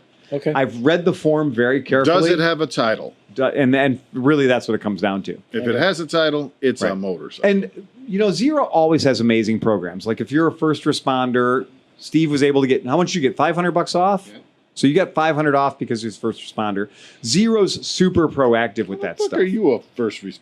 Well, what's because if the shit quits flowing, he's the first to respond to it. Right. I have a letter. Says I'm a first responder. But on top of it, what's kind of cool, they could have just discounted the bikes, but their goal is to get a lot of smelly bikes off the road. So, problem with that. Well, and their goal is super smart. Their goal is to get fucking newspaper headlines. Yeah. Their goal is to get on the front page of, Revzilla's fucking bullshit thing because Cash for Clunkers has a strong appeal. You mentioned Revzilla. Yeah. So a couple weeks ago when I was in Philly, Yeah. we had a few minutes off of filming and we happened to be by the Navy Pier. Yep. So I was driving around looking at all these fucking amazing giant, you have no idea how big fucking Navy ships are. They're big. They're big. And then the aircraft carrier that they're decommissioning is fucking crazy. So we're driving around all the Navy Pier and all of a sudden I come in, there's a Revzilla flag. Oh. And I'm like, what's this? And then I go and it's the Revzilla main offices. And of course they were closed, but I give them credit. They had a half pipe, a 1971 Dodge fucking super cool hot rod in the backyard, and some other shit. So it seemed like a pretty cool company, but they were closed, so I couldn't go in there and play around. But No half pipe at ClevelandMoto. I know, I'm just saying, No, just a fucking goddamn refrigerator full No, of don't liquor bring and him beer. Satan. Bringing up But Satan right now. to the corporate gods that probably rule everything that they have to deal with, the half pipe did have a chain across it. Oh, So you couldn't, motherfuckers. That's just designed to fuck you up. Yep. But at the same time, I was able to sneak into a bunch of Navy buildings and stuff that said government property. It was fucking cool, man. It's very cool. Really cool place. Philly's cool. The docks in Philly are badass. Yeah. All right, so I'm going to paint you a picture. Riddle me this. I bought a Honda Transalp for very little money because I've always wanted one. And we did the fork seals, we did tires and tubes and all that good shit, and really spent a lot of time on the bike and having fun with it and getting it ready for me to own it. And I rode it around for a while, and son of a bitch, man, every goddamn fucking 30-some-year-old, 40-year-old bike demon just jumped out and fucked me in the ass all at the same time. Like, it took all the fun out of owning a historical vehicle. And I own a lot of weird historical vehicles. But every time I'd ride this bike, it was like, not today, pal. And I could ride it around like a pedestrian, and it was okay. Like, I could ride it like a pussy and it'd be okay. But as soon as I got it on the freeway and wring its fucking neck, it'd start, fucking run out of gas, act like it was vapor locked. And that was like, it gave all the symptoms of a bike that has 9 symptoms. Like, it's everything. It's like, I'm not getting gas, or I'm not getting spark, or maybe I'm not getting, I don't know, air. It was all the things that you hate to have happen to a motorcycle because it could be one of 400 problems. Oh, look at that. That's a low-calorie beer. I haven't made this for 3 years. But it's been in the fridge, isn't it? Yeah. So, in case you want a low-calorie PBR. Easy. Yeah. So Blue Ribbon, easy, low calorie. I gave up on the bike, and it broke my heart to have a Transalp, but not have a Transalp that I could go out and Transalp on. And Transalp was on my short list of bikes I wanted to own someday. And so I got this one, and everything came together, and I had the bike. But then it fucked me over like 3 times on the freeway going back and forth to work, and I tried things, and I aimed screwdrivers at it, and I threatened it with harsh language. And at no point did it ever this is the problem. And I did a lot of shit to test it diagnostically. My final diagnostic move was to sell it to Steve. And not me, that's Steve. No. Yeah. To Steve Hoffert. Because Steve had made overtures about this bike in the I love past. that bike, and I always wanted one too. Exactly. Me too, That's the we sad have the part. same disease. Yeah, I know. I swear, every bike you buy, Yeah. I want so badly. Dude, and And you'll eventually get it. yeah. I've wanted one of those forever, ever since when I was racing bicycles, and the dude that rode, like, he was the referee and had the cameraman on the back of the bike, had a Transalp. I was like, I want Really? that fucking bike, man. But anyways, yeah. So Yeah, so I'll pull a picture up on the screen so You're everybody can miss- see what it looks like. the microphone is not near I know, your but face. I gotta lean, I gotta do what I gotta do. All right. That's okay. Our listeners can deal with it. Yes. They're tough. They must. Our listeners are the strongest listeners of any motorcycle podcast. They have to be. They have to be. They gotta stomach this shit for $10 a month. I think we define, like, people always ask, like, why morons get to be YouTube famous. Right. And it's like, this podcast lets you into the underworkings of that. Oh, I watched a YouTube video of some asshole who put like 26 or 10 gallons of SpaghettiOs in a car gas tank. And I watched this, and this guy, okay, despite the obvious beautifulness what's going to happen? Look, I watched it and I hated myself for watching it. I checked myself. I did a whisk. I gave myself I give myself an IQ test afterwards. I lost 12 IQ points just by watching one YouTube video. But the point is, YouTube bar is very low. Let me ask you this. Everybody at this table, how many hours have you spent watching some fucking dude in India dig down into the ground and make a palace underneath the ground with water The swimming pools? Yep, The swimming pool. Why is that become... Why is it a thing? I think it's on Facebook. My wife, I never saw it. my wife came to Seriously, me. have it? I have not seen it. Oh my god. Apparently, YouTube wants everybody to watch this. Yeah. My wife came to me. She's like, "Oh my god, you got to watch this. This is so cool." And I'm like, "Oh, okay. What is this?" And I'm like, "It's a fucking dude. I've watched about 1 million of these." Right. I gotta say, I watched the entire thing every single So time. for Steve that has not seen one, so in India or somewhere, the ground is so hard and dry that you can just like carve into it like stone. Right. So these dudes make like underground masterpiece mansions with like a Maddox. like with just like a little fucking piece of metal and a stick, right? Right. But they make this like thing where they have lounges and a pool, and they go and they bring the Zen temple. water and they pour it in there. But here's the thing. It's stagnant water. Right. After like 3 days, there's going to be fucking leeches and stink and death going on. And like, it's just horrible. You think you're winning. You're losing. You're losing. So that's Transalp. So that's Transalp. We all love Transalps. For some we do. reason, we all love Transalps. It's the very first of the Perry Dakar style bikes, like That the is TDM 850 and the Transalp. Yeah. They were there at the same time. If I love the power delivery of that bike. Yep. I mean, I don't know what it is. It's like, it's got how many torques at Right. 0 RPM, and it's got the same torques. See where the arrow is right now? 8,000 RPM. So this is where your testicles are. And then this is the hottest point on the machine right there. So that's where all the heat goes. And this Well, you idea was bake on actually, that fucking this thing. idea was stolen by Eric Buell. So when he did the M2 Cyclone and he did all the Buell bikes, he figured out a way to make it the same way that you could actually, and I had legit second degree burns. So I had really straight up on our Mexico trip, I borrowed a friend's Ulysses or- Cyclone. It was Ulysses. It was the one with the clear gas tank. yeah. So I had this Buell that I was riding, and I was wearing, combat shorts because, shorts for combat. And the after riding for like 2 or 3 hours, I was like, yeah, my gentleman's region is very, very hot and uncomfortable. And then I realized I had been singed because the amount of heat that was condensed and distributed at your ball sack. And Moto Guzzi would ever do that to you. Moto Guzzis have the dignity to put all the heat out for the rest of the world to have. Right. But this V-twin configuration on this particular motorcycle, and PC800s have space shuttles worth of cooling shields and tiles and stuff that are installed on the motorcycle. Ceramic tiles. Right, so that it can go through re-entry without the operator But being if you cooked. in the winter, if you keep your knees in, it's cold. Yes. In the summer, it's Yeah, perfect. it is. But in the winter, if you move your knees out Yes. like 3 inches, you get all the heat hits your legs. Shit, That's yeah. perfect. If you're riding a PC800 and your knees are gently open, like you're man spreading a little bit, and it's like a 92-degree day, you will close your knees. You'll be amazed at how much cooler it is, tighter to the machine than 3 inches out. But in the winter, Kooky. you got to keep your man spread. Yeah, you do. That's your built-in man juice heaters. So I sold this bike to Steve for no money, like There was a $1,200. I will say it. Yeah, So- I appreciate that But, too. but here's the thing. So Yeah. like this winter, when you're riding to the podcast Yeah, and you're still wearing shorts, Yeah. you'll probably be on. he'll have the I'm right. not going to destroy that bike in the salt, though. It's a pretty good bike, and the best Well, thing that was bike- though selling Would you it to consider Steve. destroying it in the mud, maybe? Yeah, I'd rather that's destroy true. it in the mud than It's got in brand the new good tires salt, on it. So The fun thing was though, by selling it to Steve, I would know what was wrong with it. I would eventually realize the error of my ways. And so, Steve, what was the entire problem with that motorcycle?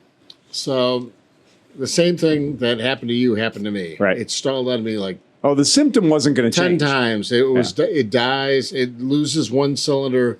You're riding along on the freeway. It loses one cylinder. Runs pretty shittily on a single cylinder and then dies. Right. And then you wait.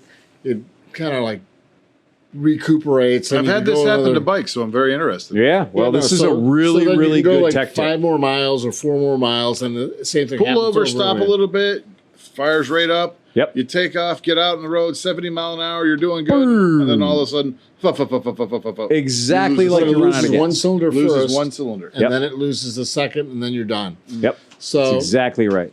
So I noticed when it was running that there was a lot of air in the There was a lot of fuel bubbles air- in the fuel yeah, line. In the fuel line. Because I had put the blue fuel line on so you could see everything. I Right. love that That was a diagnostic great- trick. Yeah. But I must say though that once I got it running, Yeah. that thing was so dialed in. It's perfect. Well, I did the valve adjustment. no, you did everything. The valves are fine, everything's that fine, bike yeah. is so dialed in. Yeah. It's wonderful.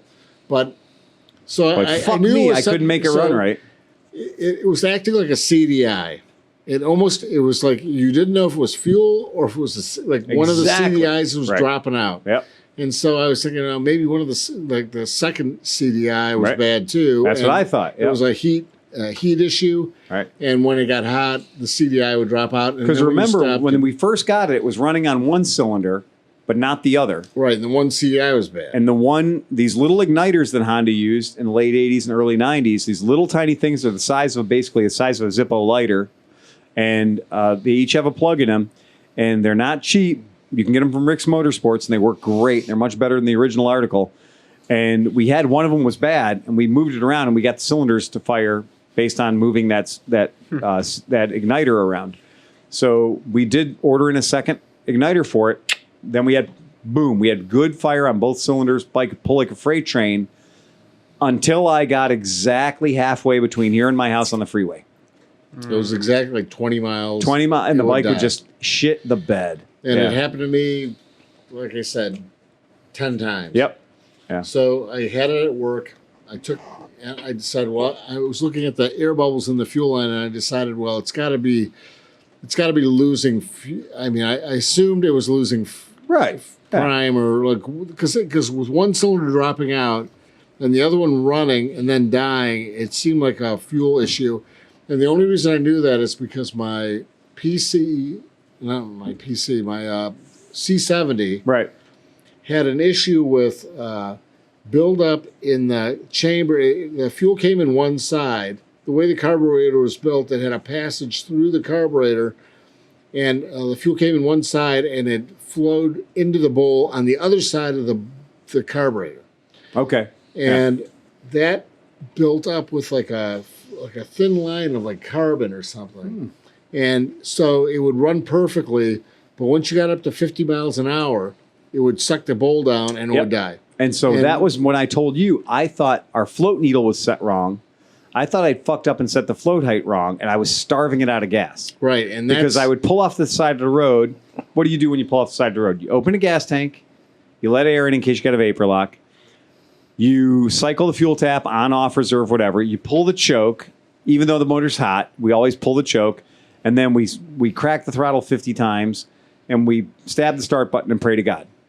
And sometimes the bike starts and runs, albeit shitty, or shittily, as you say, and then you can limp it up the next exit ramp or whatever, or by then fuel flow is restored, the float is now full, the bowl is now full, and you can happily fuck onward, you know? Right. And so it could have been a number of different things. Right. But I drained the tank. I pulled the petcock off. And actually, I didn't pull the petcock off. I pulled it. So Back on the plate screen off there, the I vacuum pulled. petcock? It's a stacked petcock. Yep. It's got a Plates. it's got two plates. It's And now got I'm going a- to tell you guys, look up at the screen. This is a $160 petcock. So fuck you. This is a horrible piece of technology. It is a horrible. This is a technology. vicious piece of technology. This is a thing that turns fuel flow on or off. And Right. why does it cost $160? Do you know why? It could be a valve valve. It could be nothing. Right. You could stab this with a screwdriver of your choice. So gas flows out on the ground, Right. and your float needles will stop the gas flow, when your floats get full. Right. Right. This thing doesn't need to fucking be there for the bike Especially to run the vacuum across the doesn't need desert. to be there. I mean, I Exactly. don't mind having a reserve just Right. in case you run out. So this thing is a stacked petcock. It's Right. got the body of the petcock that goes into the tank with Yep. the filter. It's got a secondary body that holds the fuel valve. It's like a a diaphragm that With a spring. with this. Well, there's a diaphragm Right. with a plunger that shuts the fuel flow off. Right on. It's got a metal, like a knob behind it. And then on the second, or in the first part, where the one that you see like closest to us right now, there's That's a vacuum diaphragm. vacuum diaphragm. But, and this is the big but, the biggest problem is in this section. Well, can I get, sorry. Yeah. This section right here Right. That smaller center diameter. Yep. has A plastic check valve in it. check valve. Yep. It's got a cap. It's got an aluminum cap Yep. with a tiny hole in it, with a Briggs and Stratton Yep. flapper valve in it Yep. for vacuum. Yep. Oh. And so, if So- you've ever taken one of these fuckers apart, Briggs and Stratton slash Walboro. Walboro. Well, yeah, it's Walboro. Yeah. Is that like that, like in like those Cox engines where the reed valve is just a piece of plastic? It's all it like is. A It cellophane looks, it's that- a cellophane. Worse than that. Worse than Yeah. that. It's a Yeah. rubber flat gasket that has these two little cutouts Yep. that just flap up and down. And it's a Oh. fuel pump that's built into Right. like in a Walboro. It's that's Yeah. a fuel pump. Right. So when I disassembled it, there's also a spring between the vacuum diaphragm Exactly. and that cup that holds the check valve in. That's right. So I pulled. Tear I- all that out. Tear all of it out. Well, I wanted Put to it back get- together I and you'll be fine. really attempted to get it working correctly. Right. Yep. But when I pulled, there's a aluminum cap that pushes into that end part that holds down that gasket. So when I pulled that off, the gasket, they must have rebuilt it in the past, Yeah. but that gasket was slightly oversized, so it was concave in that chamber, and it could not seat. Wow. And so what was basically happening is because of where Honda decided to put the vacuum port to pull it back, Yep. it didn't have. It's supposed to act as a check valve, so it sucks and it blows at the same. I mean, it sucks and blows alternately. He's not kidding. So the airflow is going like going in and out. You're getting pulses. It pulses. Yeah, exactly.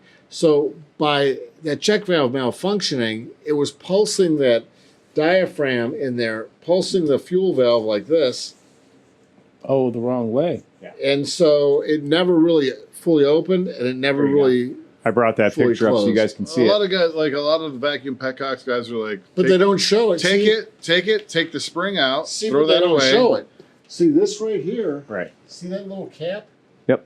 That comes out. I know. Well, if you look at the diagram on the right, Yeah. so you look at the This comes diagram on the out right. here. That's your culprit right there. Everyone thinks the big black thing on the right hand side, the disc on the right, which is your vacuum diaphragm, is the problem. But meanwhile, if you look to the left, you'll take a look at that quarter size disc. That's your fucking problem. That's just a piece of metal, isn't it? And No, it's not even a quarter size disc. Yeah. It's half a penny size yeah, disc. so you take a look right here. There's your exploded diagram of just the one vacuum side. So they use this vacuum side on a lot of different petcocks. And so this is the big problem: is the diameter of the threads on the bottom of the gas tank prevent you from using the lower grade, inexpensive manual fuel taps in these particular bikes. So in order to get a fuel tap that works in these bikes, you have to chuck out the big bucks. What year is that? It's an 89. 89. Yeah. Get a CB1 fuel tap. They're $30. Yeah. So what I ended up doing, which I don't like to do. I mean, I like to make things Yeah. right. Right. Exactly. But I decided that I didn't want to spend $160 on this thing. I took I don't know if there's an exploded view of the fuel. So I took oh yeah, you just had it right. Sorry, dude. Yeah, sorry. It's okay. I'll get it back. You mean this one? Yeah. Yep. So Steve's So at what I the did thing. was I Yeah. removed the spring. Right. I removed the diaphragm. Right. I took the plunger that actually seals off the fuel. Right. And there's a little metal piece in here too that connects the vacuum diaphragm with the fuel diaphragm. Right. I flipped the fuel diaphragm 180 degrees Backwards. so it faces. Yep. So it faces the other way. And I removed the rest of this crap. Yep. And I left the vent and the diaphragm open, and I plugged the vacuum port. So it effectively just removed the vacuum shutoff valve from the petcock. So the petcock can now operate as a normal petcock. Yamaha had vacuum operated fuel taps. Every company in the late 70s and early 80s had these vacuum operated fuel taps because the idea was if your dumbass couldn't remember to shut the taps off and you had a fucked up float needle, you wouldn't end up filling your garage with gas, right? And, owls wouldn't fall out of the air because the EPA was getting onto things. Nice. And if you take a look at, the Yamaha particular example, it's got this block, this square thing with a plastic Zytel nylon spacer plate and then a vacuum, literally a diaphragm, a square rubber diaphragm with a brass plunger that is actually fused into it. It is the most diabolical fucking thing. Well, they're crap. This They're whole garbage. thing is crap. And I totally agree that if you get rid of all this stuff and just put an inline Briggs & Stratton fuel valve, one of those plastic ones with the red handle on it, Bob's your uncle. You're probably going to get I home have tonight. 20 of them at home if you'd like. They're cheap as chips. But This is first the plan- worst way to fuck the cat. my first plan. Okay, so when I took apart that check valve, and I knew it had failed, and I knew that it Yeah. would not work because I got enough residual gas in my mouth Yeah. to determine that You'd that it was not functioning. flow. Yeah, that it was not working correctly. So wait. Your vacuum test device Yeah. was your mouth. Yeah. And normally I have one of those pump ones, but I was at work and I didn't Yeah, you have just gave it a good suck. So I had looked up on the internet to buy those one-way check valves Yep. that they have in every car in the Every car in the late world has 70s. PCV valve. Had yeah, like yeah. 92,000 Yeah. vacuum check valves. But in the long run, like I said, I just decided to disable it because Yeah. who cares? I mean, I always shut off my fuel Right. valve anyway. So But what the these fuck? things, these vacuum operated fuel taps, when you look at 9 hours of labor put into reconditioning one of these things and a $60 rebuild kit, or here's the part that's going to bust your balls. You say that thing looked like it was rebuilt. It's not. That's a brand new one. I bought that. Brand new. Came out of the box. Oh, seriously? Yeah, that came out of the Honda Well, box. then it was wrong. Yeah. Because fucking, Hang Hing in China who built it didn't have a great morning. His grades had come back. His grade 3 paper had got rejected, and his sister beat him up on the way to fucking his job at the Honda parts factory. So yeah, his life was tough that day, and he didn't put the fucking thing well, the together problem right. is even if you buy a rebuild kit Right. for that, Yeah. that small vacuum check valve Yeah. is not included. No, in of the course rebuild it's not in the kit. Yeah. because you have to pry that little cap off, and you have to pry that whole thing off to get to that vacuum check valve. Right. Yeah. So I mean, it was an odd problem. Here's but the it seems solution like- for you. I got the solution right there. There it is. If you spend more than Nice. $2 on that, you probably got fucked. That's what I got on the trail hopper. Yep. And I for a while I thought that it failed and it was leaking gas everywhere. Look Yeah. up a And I took it off CB1 and put it back fuel on, and it petcock. works. A See? CB1. I mean, and this It's is the an same idea. nut. It's the same nut. Same size. nut as that. It's Yeah. bigger. It's like a bigger one. Yeah. Yeah. Yeah. There's no doubt that these little guys, those little red guys you saw there, those things are pretty rad. That one right there on the left. It's the furthest one to the left, isn't it? Yeah. What's that? That's a CB1 petcock. Give me a second. Does the It's just a CB1 man- has a fuel pump, doesn't it? Yes, it Yes. does. What Yeah. type of Throw fuel? that away. Really? Just Throw that away. gravity operates from the tank? Yeah, Yeah, you really sure. don't need a fuel pump in Yeah. a CD1. So that's Yeah. probably would fit on your tank, wouldn't Yeah. it? Yeah, plus the knob would screw right into Yeah, that. it sure would. Wow. Yeah, so that's got that fancy, Nice, high 14 fashion, bucks. giant, glove-friendly knob on the side of the gas tank. With these ones for $13.98 Yeah, is the 4-hole gas. Well, what would be the 4-hole gasket? I think it actually has more holes in it. Is garbage, so they go bad after Oh, a yeah. year. But if you put the inline in it, you're right. fine. You're Well, just these using it have for- threads on them, so these have threaded Velvedium screws. So you can take off those Velvedium screws and pull the thing apart and grease the shit out of that 4-hole gasket. It's the rubber. It is the rubber garbage. It's like Indian style rubber. Yeah, it's Indian rubber garbage. Yeah. So if you could get a Horseshit. Honda one, I haven't been able to order a Honda one and put in there. 4-hole gaskets? Yeah, I can buy them by the bag. I got a part number for them. They actually come out of the Honda Outboard Motor catalog. So Honda Outboard Motor catalog has the 4-hole gaskets. It's a weird one. I should bring it up here someday. They are weird. So go ahead. So I have something. Fire away. So you were talking about Yamaha a little while ago, We do. Yeah. and I love Yamaha. I have my Yamaha Super Tenere, The Yamaha. and we've been waiting for a new Super Tenere. They came out with the 700, but we're like, okay, what Are do they we do? calling that the Super Severe? This? Maybe. Super Okay. Savage. So, Super like, Severe? for the rest of us, we're like, well, what's the new 1200 going to be, right? But Yamaha said, you know why, what? you like an elitist? You need to have a 1200, 700 Well, yeah, enough it's- for you? No, I actually would love the 700, to be honest with you. But I'm just saying, like, we were kind of like, More of an aficionado. it's Right. the platform hasn't really changed since 2012 or Yeah. 11 or something. So it's been whatever. It's been the same thing. But Yamaha said, you know what?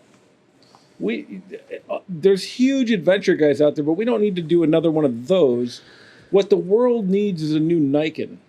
oh, God. Fuck you. What? A new Riken? So what Yamaha is doing right now, they no said way. we don't have enough 3-wheeled ATV front-ended motorcycles. Oh, no. We're gonna bring out a new one. And here, Phil, take a look at this bad boy. No. There you go. What is that? Oh, no. That's science fiction Bring it shit. up That's now, not even dude. No, real. no, look. That's not They're not real. It is. That is. No, that's a prank. No, it's not. They're We're full looking on. at a computer That's generated July model. Fools. This is the patent applications for their next machine. What do they call it? They bought out. There was a company that made Ice Bear? Is it called an Icon? an Ice Bear. Is it called an Icon 1200? No, but so Yamaha purchased the rights to I'm trying Bruto, to Google this shit. the Brudeli Leanster in 2018. Oh. So they bought the rights to that, and they said, you know what, the world BRUDL.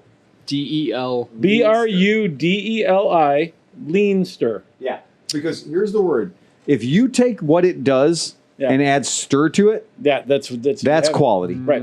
Yeah. But I'm just amazed that all the things that are going It's a on Brudeli. in the motorcycling Yeah. industry, Yamaha Yeah. was like, you know what, we need to plant our flag in more 3-wheeled vehicles. You know, I'm just going to say it because it needs to be said. More wheels does not make anything better. No, Ever. More wheels is not more better. It is never more better. You just- but Second, our, you got looking Bigger at is this, better, and I not will more wheels. when I edit the video, I will post a picture. Yeah. Are they aiming at the Goldwing community with this thing? Well, I'm going to pull it up on the screen behind you because Okay. you know what? Because gonna vomit. fuck this thing. This is a disaster. This is that shit that we saw at the AIM there you Expo go. where a guy was putting giant wide front double wheels on Harley Davidsons. There it is, right there. This is the true idea. Is like, oh, really? I can dumbify any bike in the world. You give me the greatest motorcycle in the world, I can dumbify it. Yamaha working on another leaning trike. Look at this piece of shit on the bottom with the roof. Right? Yeah. You know what? There's only one thing fetishier than 2 wheels in the front, and that's a roof. So how many forks? How many like fork you won't. is it gonna have on when each you go side? to the it's go to 437 bearings Kelvin. that, here, go up to that middle thing right Yeah. there. that metal thing. No, that yeah, wireframe drawing? That one? Yeah, that's Yeah. it. That's the patent. That's filing. disgusting. No, come on, dude. That I don't even know what literally that is. that looks like you saw a Matrix movie, came home, and fucked up your Omega chassis Yamaha. Well, you know, they're selling a lot of those. And if you got that spiders. joke, you are truly a podcast Does it listener. even lean? Because it's got the two suspension. It does. Like the. It takes all the shit from the I don't know what that Leanster. is. but- No, this is the Brudeli. So this Yeah, is that's the the this is the Leanster. this is the guy who drank way too much Chianti and was like, "Look, this is better." And I'm going to That- tell you, it's not better. It looks kind of cool though. Yeah, but well, okay. So now, yeah, but you're just fucking Camaro. That all looks right? way cooler than the Yamaha. This is the 47th time he ate it. This is the 47th time he did this, just before he got a mouthful of regret. Because I have done this on the Piaggio MP3. Oh God. I've done this on the Piaggio MP3 and worked hard to get the back of that thing to fucking drift out. And Yeah, I've but that been was in the snow. Leanster. Well, this is 5 feet wide. Again, if you want something 5 feet wide, buy a Honda Civic or a K car or some shit. Don't buy a fucking motorcycle and make it 5 feet wide. I mean, clearly you're just ripped off the Yamaha T-Max tilting trike, which just might as well say MP3 on the side, because that's another answer to a fucking question nobody Yamaha ever asked. MP3. MP3, because you know what? Old fat lesbians should crash too. But seriously, as a company owner, No, you go click on that one that you were just hovering over. Which one? Up a little bit more. Keep going. Tell me Up where. a little bit. That one. That one. That one? Yeah. Okay, go ahead. That looks badass. No, it doesn't look badass. No, it doesn't. It looks like a Berenstain Bears book about, like, you know, one bear on a Next five-wheeled time- motorcycle. Phil, the next time you have an MP3 in here, I got 3 of them back there right now. You know what they're all There's one dying up of? there. let's put Being young, MP3s. let's put Young Youngster. Oh, my Oh, God. I don't know if I No, want to when try it that. snows, put them on it. Exactly. No, but here's the thing. Oh So my you're God. a business owner, right? And so you're selling all this stuff. You're like, wow, I'm really selling a lot of these awesome Vespas. Right. And the zeros are flying out Right, of the shop. exactly. And every small dirt bike that I can bring in Is gone. sold. Sold. But you know what we need? More Right. three-wheel Yeah. vehicles that articulate in the front. There's Nick- people that are crazy for Nick, it. have you ever worn a condom? Hell no, he hasn't. I mean, I'm not- Nick, if you've ever worn a condom and you know the experience of wearing a condom, you'll know that it's not, it's not necessarily the exact best thing in the world, but it's what you have to do to deal with the situation you're presented with. You want to be responsible, so you wear a condom. And so condoms are generally very thin and they're very easy to use. And condoms worn correctly, they're generally great things. Now imagine if you took your condom and you threw it away and you grabbed that piece of Tupperware in the corner and you put your dick into that. That's what riding an MP3 is like. All right? An MP3 takes all the motorcycling away from motorcycling. It's a fucking contraption of the highest order. It's a giant fucking nightmare, and I've never met one that wasn't What crashed. about that picture? What about that the, picture? The second from the left. The second from the with left. the 3 bikes You mean in where it. there's 3 of them in the road and Yeah. 2 of them are Yeah, that one. What's lightly that one? dying? Yeah. So we have one that's upright and erect, and the other 2 have been shot. Yeah. The stability lock is turned on the one in the Yeah, back, that and looks like pretty all weird. MP3s, the stability lock needs to be bled on the front 2, and they've fallen over already and damaged the vehicle next to them. MP3 is some horse shit, and I'll Wait, go that looks testify. That one looks almost like from that angle, Yeah, it looks like a sidecar rig without a sidecar. it does. Doesn't it? It looks like almost like the. Do you know what letters are never aligned. made motorcycling better for me? Width. Right? I've never been on a Right. motorcycle and said, I'm so glad this is this wide. Quite the opposite. Well, that's what exactly. Narrow. Steve rode my Super 10 Ram and was like, this fucking thing's a pig. It's Right. wide. It's fucking wide. horrible. Yeah. And it's like I pushed I wanted the you to Moto ride Guzzi Eldorados with the giant California touring kit, Yep. the luggage on it. It is wider than a Honda 600 car. It's wider than anything I've imported from Tokyo in the past 2 years. This thing doesn't fit through most doorways that have 2 door handles. Like, these things are fucking stupid. And then you tell me it's like the solution for that is a Can-Am Spider that can fall over? Right. Fuck you. Here's the thing, though. Yeah. Is I look at non-articulating trikes like the Can-Am Right. or the Polaris. Is it the Polaris Slingshot? Slingshot. It's a It's car snowmobile with- it's a car Right. missing a wheel. I look at Yeah. that and I think that's the stupidest thing ever. Like people Exactly. driving by with huge stereos, and that's dumb. So I don't basically, like you that. look at this But Well, picture of a something we can VMAX. agree on. You look Yeah. at this picture of a VMAX that somebody grafted on 4 A-arms yeah, and outboard shock absorbers to take away any bit of handling. Arguably, the VMAX had no handling, but you're going to take that little handling it had away and give it now a 62-inch track in the front. well, I Look don't. at the Tesseract down there. Oh yeah, yeah. The Tesseract. This is truly bears on wheels. Oh, Fuck you. No. I don't want that. I don't know about that, but I've seen pictures of like the Ducati Monster that has the twin fork or the twin wheel front end that has the leaning built into it, and Yeah. that looks Yeah. interesting. Yeah. I don't When know. one of those beats Yeah. a normal motorcycle on Right. anything, anywhere, I will take Yeah. more seriously Right. and look at them. Yeah. What Yeah. about just putting a really big front wheel on it? Why hasn't anybody done that? Well, They put a do, really John. big- It's called a donk. Okay. Yeah. Well, I just mean like big and I was fat, thinking more you like, know, I was thinking like more Penny Farling type. That's a motorcycle. donk, a penny farthing. Yeah, exactly. No, like And just put a big radial you're motor in the talking middle of you're it too, talking a and big just slick. Jesse James your ass right out of town.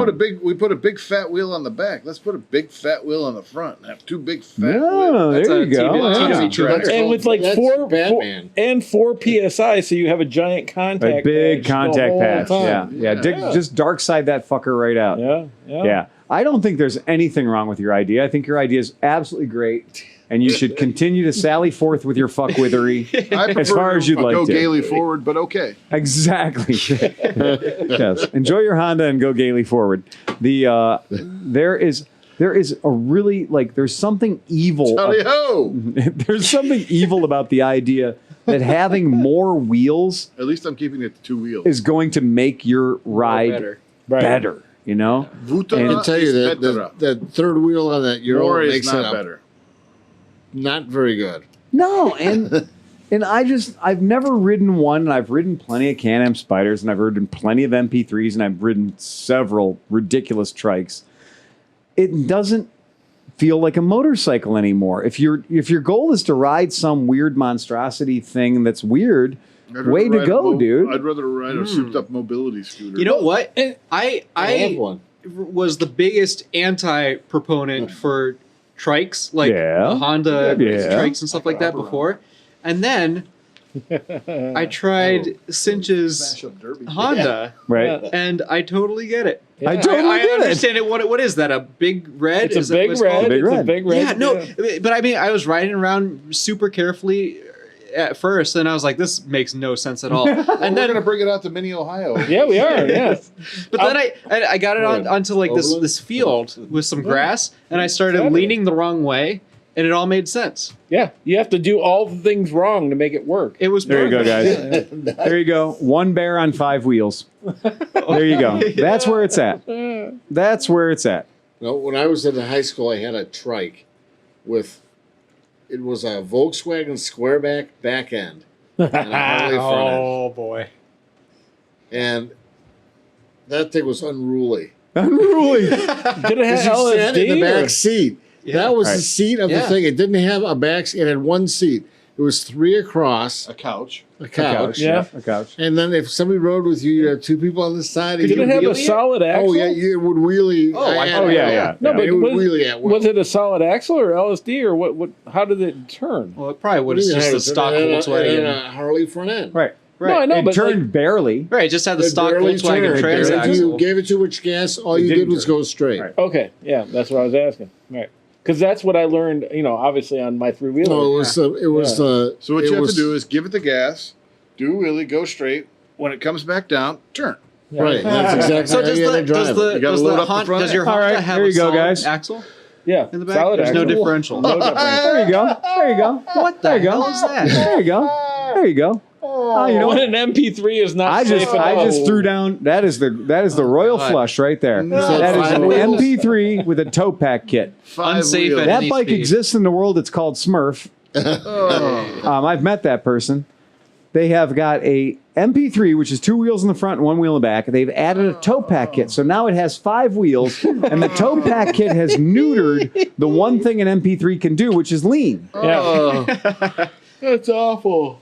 Now, So it wanna just know that- pushes into everything. it's awful. It wears out 5 tires faster than you can wear out any one tire. Yeah, and the other thing is, you don't look the least bit Camaro when you ride it. Really? Yeah, people are very impressed by you when you ride Yep. this. People You- just all the time want to be more like you. Schmedley's has a special section for pulling in on one of those. Yes, they do. Yeah, they Yep. do. It's just a. Yeah, that's all it is. It's fucking awful. That kind of shit, like. Do you get a support animal when you pull in on Yeah, that? exactly. Yeah, you know what your support animal is? A stuffed jackalope. That's some shit that shouldn't exist either. Fuck that. That is a bad idea of a motorcycle. Like every time people do this shit, they're like, "I'm going to do something nobody's ever done before." It's 2020. If nobody's ever done it yet, that's your first fucking warning. Has All right. anybody ever put an additional wheel on the front of an MP3? Oh, you mean to make it 3 wheels in the front? Yeah. I saw Metalpocalypse put a motorcycle and like 5 sidecars on each side. I saw Macklemore take 4 goddamn Royal that Enfields was and awesome. fuse That them was together cool. and make a chariot. That's- But I've never seen that's not a anybody dumb negative. fuckery enough to put an extra wheel on top of an MP3. Right. Because already this is the cherry on top of the stupid Sunday. The only thing I want to see with 3 is a chick. How I know that you That's been my are thing for a old while. and I don't want to talk to you It happened. is that you're riding this bike. 3 boobs? Yeah. Yeah. Oh. I watched See, it's still Running Man. one wheel too few. If it Yeah. had 6 wheels and it could lift If it up had the 4 6 outer wheels at Oh, speed, total so recall. you could actually 3 lean moves, on total 2 recall. wheels. Total Recall. Thank It'd you. be That like was it. riding on a giant rollerblade. It's a horrible idea. So, Okay. Oh, I do have to do a public safety announcement. yes. Okay, so this tow pack company, that makes this kit, they make this kit and they do tow pack kits for many different motorcycles. Off-road only. And this is a way that people who can't ride motorcycles anymore because they're infirmed or what have you can continue to ride their motorcycles. Do they make accessories for mounting oxygen bottles or? Oh, you know they do. Or ventilators? The tow pack kit, the tow pack kit is purchasable by this company in Illinois, and despite my initial interactions with them being pretty good, we had a customer with a Vespa GTS 300, a very good scooter that we love and kicks much ass, insist on having a tow pack kit installed to it, and we spoke with the folks at Tow Pack and said, "Will you totally destroy, gang rape, prison fuck, this beautiful, gorgeous, beautiful piece of art that is a Vespa GTS 300. Yeah. Will you ruin this?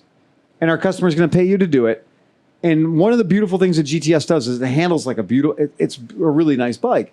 And they said, we're here from Tow Pack and we can take the fun out of anything. And by making these landing gear that bolt to it. And the landing gear, though, remember the landing gear system is fixed. It's there all the time. There's every There day. is no suspension. I ride to work every Yeah. day on my bike, Yeah. and I go to lunch, and I ride to whatever, and I do whatever. And every day, I come up on a lady on a Vespa GTS something. silver? It's silver, It is. and she has the package, and it has a ClevelandMoto thing on the back of it. Well, it's in my shop right now. And it takes up the whole goddamn lane of it does. everything because there's the outriggers are like fucking 5 feet on each It is. side. Yeah. It's in my shop right now. Oh, really? Yep. Okay. Do you know why it's in my shop right now? No. Because it doesn't work. Because the tow pack part, that part that's, the customer spent thousands of extra dollars to have installed on the vehicle. But the person's an awesome person. She's she waves awesome. every time. I love her to Yep, death. yep, yep, yep. And we built this bike. I drove this bike to Chicago, out the suburbs of Chicago, so they could install this while I was in Chicago, and then load it up into a U-Haul and brought it back. So this beautiful woman that she did this for her husband who was aged, and they'd installed these car tires, these car wheels on the side of this Vespa, and destroyed a beautiful, a truly beautiful motorcycle by putting these extra car What wheels on does the side that of it. do to rear traction? Because do they mount them so they're level with the rear wheel when Well, it's loaded, or They are fixed, and Right. then when you lean left or right, they have these strange hinges in them that will allow the wheel to not go up into the fender, but come down a little bit. But so what happens is they chew through tires like God's own. It's amazing how quickly they'll go through a trailer tire. And trailer tires are made of the hardest rubber on the planet because they don't have to corner. So this particular setup, we had a problem right after we installed it. She's not a heavy person. Her husband was maybe 150 pounds soaking wet. No, she's a normal And- looking lady, yeah. They went out and within 2 weeks of having this thing, they cracked all the welds. So these welds were literally a piece of 1/8 of an inch flat stock and another piece of 1/8 of an inch flat stock, and they had edge welded them. Okay, which doesn't hold for shit. And they had lousy welding and lousy penetration. And they do this all themselves. And I'd taken photographs of it and said, look, this is where your welds failed, where you did a 90-degree buttress weld on these 2 pieces of steel, and then the leverage of the bike leaning against Mother Nature, because bikes aren't meant to fucking do this, Right. cracked all the welds. So we took and we ground everything down, and we had a professional welder, a guy who welds, 5-second, race cars, weld this correctly. And he reinforced it with big gussets and everything else, and he really fixed the problem beautifully. On that kind of, Yeah, you need a gusset. He put gussets into it, and Topak would not compensate her one nickel for her fixing the problem that they built. And that's crazy because welding, like I can buy a welder at Harbor Freight and call myself a welder. Right. But then there's welders that like weld 36-inch gas pipes that have to have 2 inches of penetration. Exactly. And they know how to fucking weld. You got it. Yeah, right. Yeah. And so when this was done and we had our first failure, which we fixed for her, I said, look, I love you, but don't ever bring this thing to me again. I told you that this was a bad idea. I told you we were against this from the get-go. And now you can see where it's dangerous, and I think it's going to bite you in the ass. So I would recommend selling this. Well, her husband died. And the husband died. He passed on because he was 1,000 years old. Yeah, they're not young people. Right. Take it off. And she's 40 years younger than him. So I said, take it off. Let's make she's it into... like 94 at this point. Yeah. Yeah, right. Okay. I was like, take it off. Let's make it back into a regular bike again because you're not infirmed and you can operate this thing. Right. And she's like, nah, it's fine the way it is. I like it. And I'm like, well, I've seen you going down the road and you're in a perpetual state of leaning off the bike. Oh, yeah. Because the bike's all jacked up. Well, it turns out that Topak system had single-handedly destroyed the frame of her Vespa and destroyed the motor of her Vespa because this thing bolts to the motor in a scooter is a whole swing arm assembly. That's why it's now back here, and I haven't seen it. And that's why it's in my shop right now. Wow. And I pulled all the Topak shit off of it, and we pulled it all apart, and we looked. There are holes in the frame that are ovaled out that are supposed to be 14 millimeter. They're 39 millimeters. Just from the bending. They're just ovaled out. And then the motor itself, the swing arm assembly in the motor with the Topak mounts to, is all cracked on both sides. It's destroyed it because these are not load bearing for linear application of force. Right. The bike is meant to lean. The bike is not meant to resist leaning. The bike is meant to lean. Right. Well, if anything, you're putting a huge amount of Torsion load. Yeah, exactly. Exactly. Thank you. Yeah. And if you look at that, which was designed by God's own hand in Italy to lean like a son of a bitch, and you prohibit it from leaning, the thing that you're fighting the lean with is going to explode. Yes. Your face. Yeah, my face? Oh, yeah. It's put on wrong? Yeah. Okay. All right. So there we are. So that's what that is, and that's what we're looking at, That's is that Topak kit is a fucking nightmare. So she did the right thing when I told her the cost of replacing the motor and replacing the frame. Wait, isn't that replacing the whole bike? Yeah. She decided she'd rather replace the whole bike instead, and she downgraded to a 150, which fits her perfectly. We put a lowering kit on it. Thank you, Scooter West and Robot and all those guys out there. We put a lowering kit on the bike, and it fits her perfectly, and she rode off yesterday. She fucked off into the sunset. She called us. She got home. She loves her bike. So what color is it, and who should I be waving at? She's wearing a green bike now. It's a green touring edition Primavera. Okay. And Diane's awesome. She's a sweetheart. Well, I mean, And, I saw that bike every fucking day Yeah, on my way absolutely. to lunch. Like, she rode that fucker Well, and you'll every see day. behind us right now, what do we see over there? Oh, a monstrosity. We see a sidecar being affixed to a Vespa GTS 300 because, again, I've tried to be the voice of reason, but old, weird, fetishy people just won't stop demanding things. And, again, this is like that sidecar we put on the Buddy scooter. God damn it. We all rode that thing around. That thing was unsafe at any speed. trap. It was a death trap at 10 miles an hour. But there's this compulsion people have to, like, I have a motorcycle. I must add wheels to I it. must ruin it. Yeah, I must ruin it. That's Get it. a car. If you want to add wheels, buy a car. Buy a fucking car, put a trailer on the back of it. Everybody will be happy. Get yourself an 18-wheeler and all that fetishy shit will go out the window. Right? Yeah. Congratulations, you win the fucking lottery. You got an 18-wheeler. We'll name a dog park after you. Yeah. Then they'd want a 19-wheeler. Well, of course they would, because it's that whole thing about being at the coffee shop and being like, package for the What- 18-wheeler. So when you have an 18-wheeler Yeah. and you're driving it, what is the thing that you're using called? A a steering, steering wheel? wheel. Oh, so it it's is a 19-wheeler. Okay. And it's got a fifth wheel in the back too, so there's wheels all over that fucking thing. Yeah. 20-wheeler. That's Bears on Wheels again. So if you're into very low, if you're into very good books for the average 4-year-old, it's called Bears on Wheels, and it's a Berenstain Bears series. This is. Oh, I was just gonna say I don't think either of those solutions are the right solution. It's too many wheels and too many bears. Again, So this book takes you through everything you need to know about sidecars. I know that we have the Sidecars by Book George. We sell it here for all of our sidecar operators. We sell that book. But what I should really sell them is Bears on Wheels by Berenstain Bears. Because it does tell you everything you need to know about riding motorcycles and adding wheels. And it turns out what you'll learn is 2 is the right number. This is 2 bears, 2 wheels. This is a crucial time. 2 on 2. It is 10:40 p.m. on July 9th. It is. Which would have been Thursday night at Mid-Ohio. That's right. How many people and how ridiculous would things be right now? Well, first of all, we'd be clean and showered because we had those things last night, right? Right.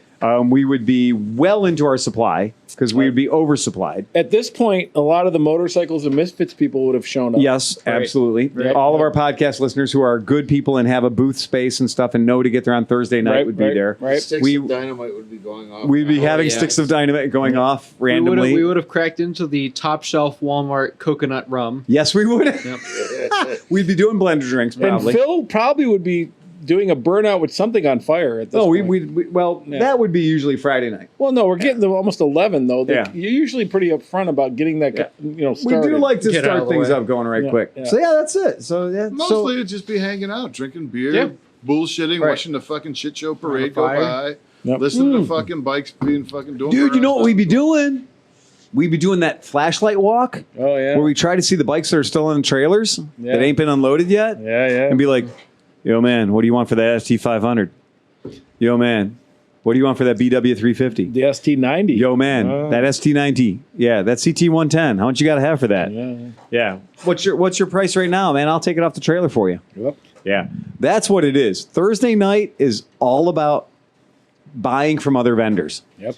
Thursday night is like, this guy had no idea that a TDM 850 was a cool bike. And it's hot right now. And that's exactly it. Yeah. And we do a lot of our aggressive buying on Thursday night. So You come up on the trailer that has all the old school monkeys. You're like, Yes. no, you're late, dude. yeah, You're late. you're Sorry. way late. Yeah, you get one trailer that's got 47 CT70s on it, Trail Yeah, 70s on you're it. a little late, and you're dude. like, whoa, man. With $3,000 on all the On price all of tags. them. Yeah, Yeah. right, yeah. Anything on the trailer, $3,000 a piece. Yeah. That's the way it goes. So that's what we'd be doing a year ago. Yeah. If we didn't have the COVID, we'd be doing that shit right now. Yep. But we're not. So we're doing a podcast instead. That's it. Anybody else got anything else? Well, hold on, Dan. Didn't you bring something? Dan shit, brought- that's Yeah, right. show and tell. Yeah, Dude brought a fucking pimp stick. Pip sticks. Pimp sticks. It's a interesting thing. It's for detailing your motorcycle for people who actually wash them.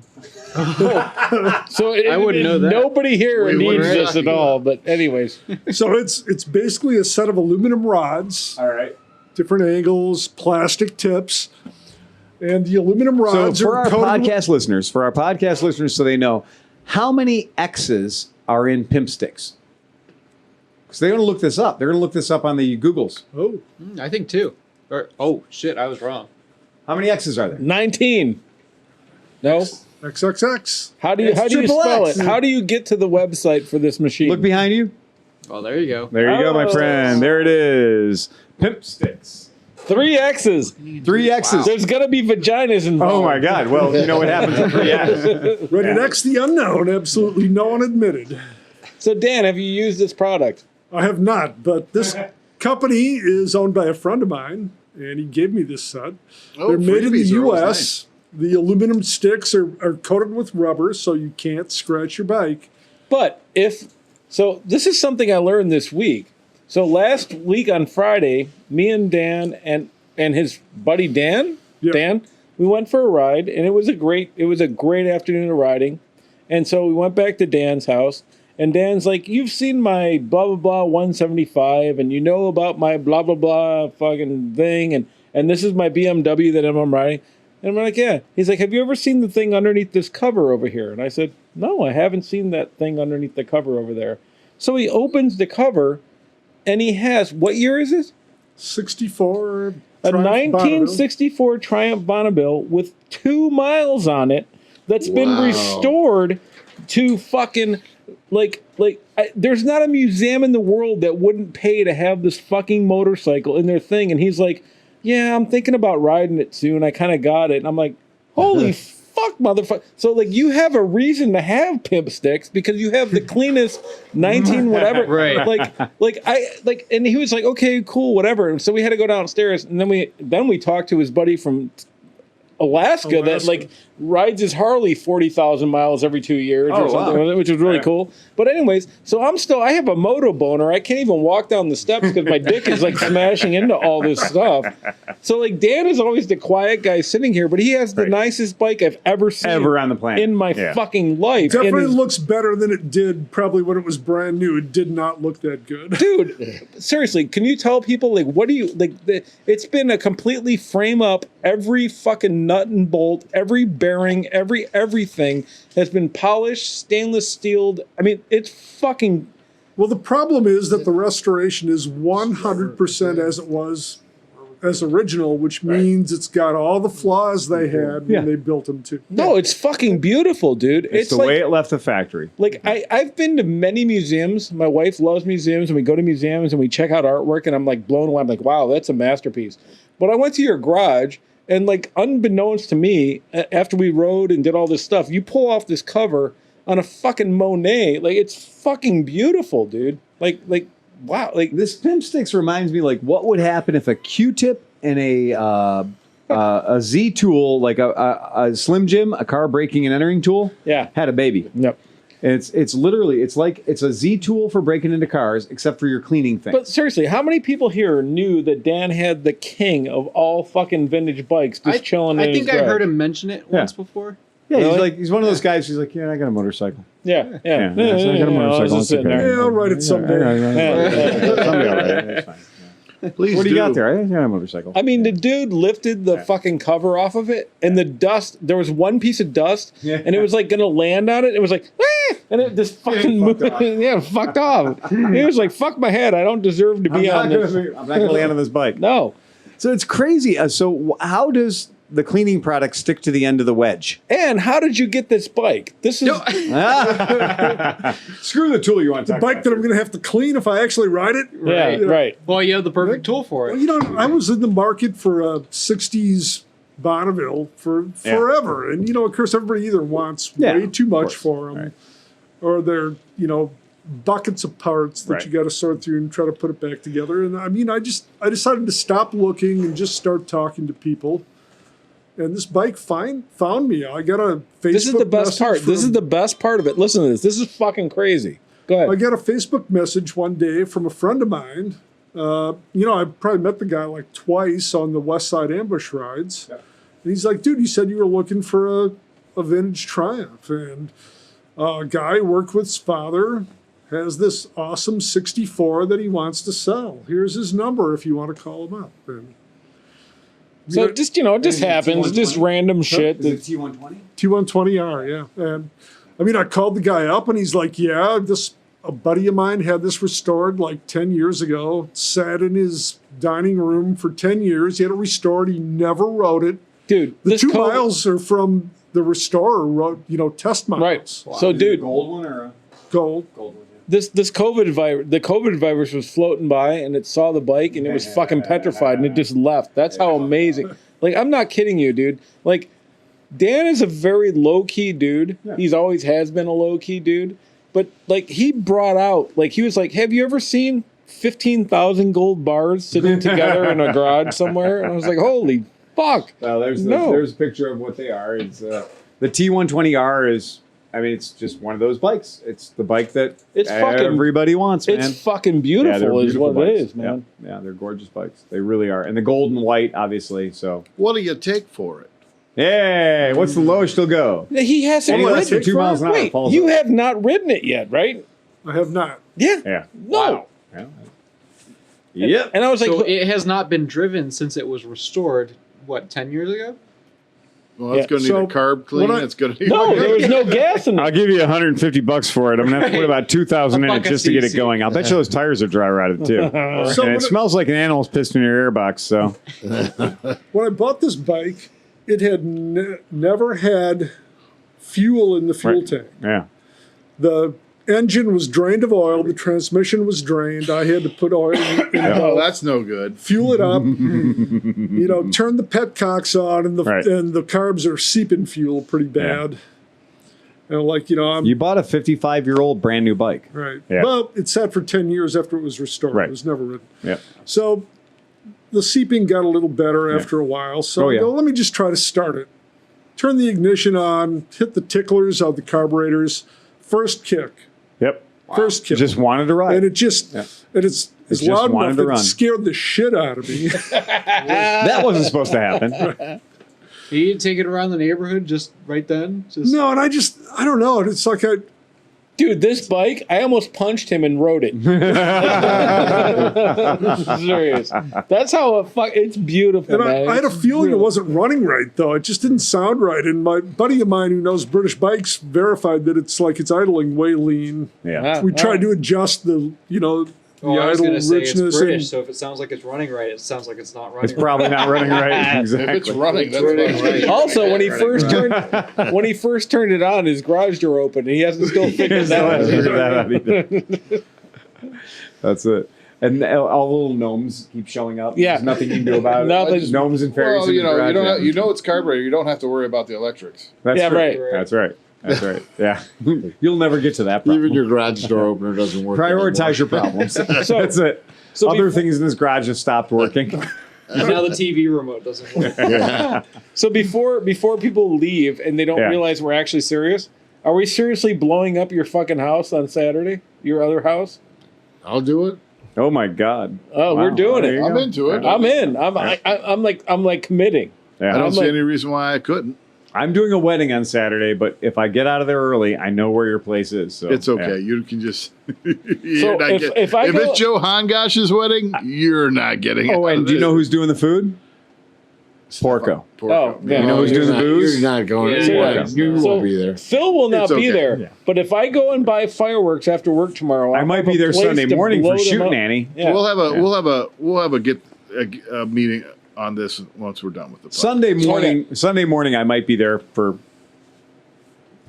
eggs and bangs. Yeah. So See what happens. Well, everybody's going to be Figure it loosened out. up, so it'll be easy figure it pickings. out. Oh, yeah. And I got to go to Warbag already. I can just show up and have 5,000 rounds ready to rock and roll. So There you we go. can have some fun. All right. And I actually have got an AR-15 I have not fired around through. Oh, bring So it. I got at least bore sight that thing. So That sounds like we need to have, on Sunday, there needs to be Bloody Marys and AR-15. I think that's a great combination. That's a Bring it, beautiful bring fucking. Yeah, that's it. Yeah, All right. I can do that. Cool, man. On that, guys, ride fast and take chances. 2 hours and 24 minutes. Whoa, press the red button.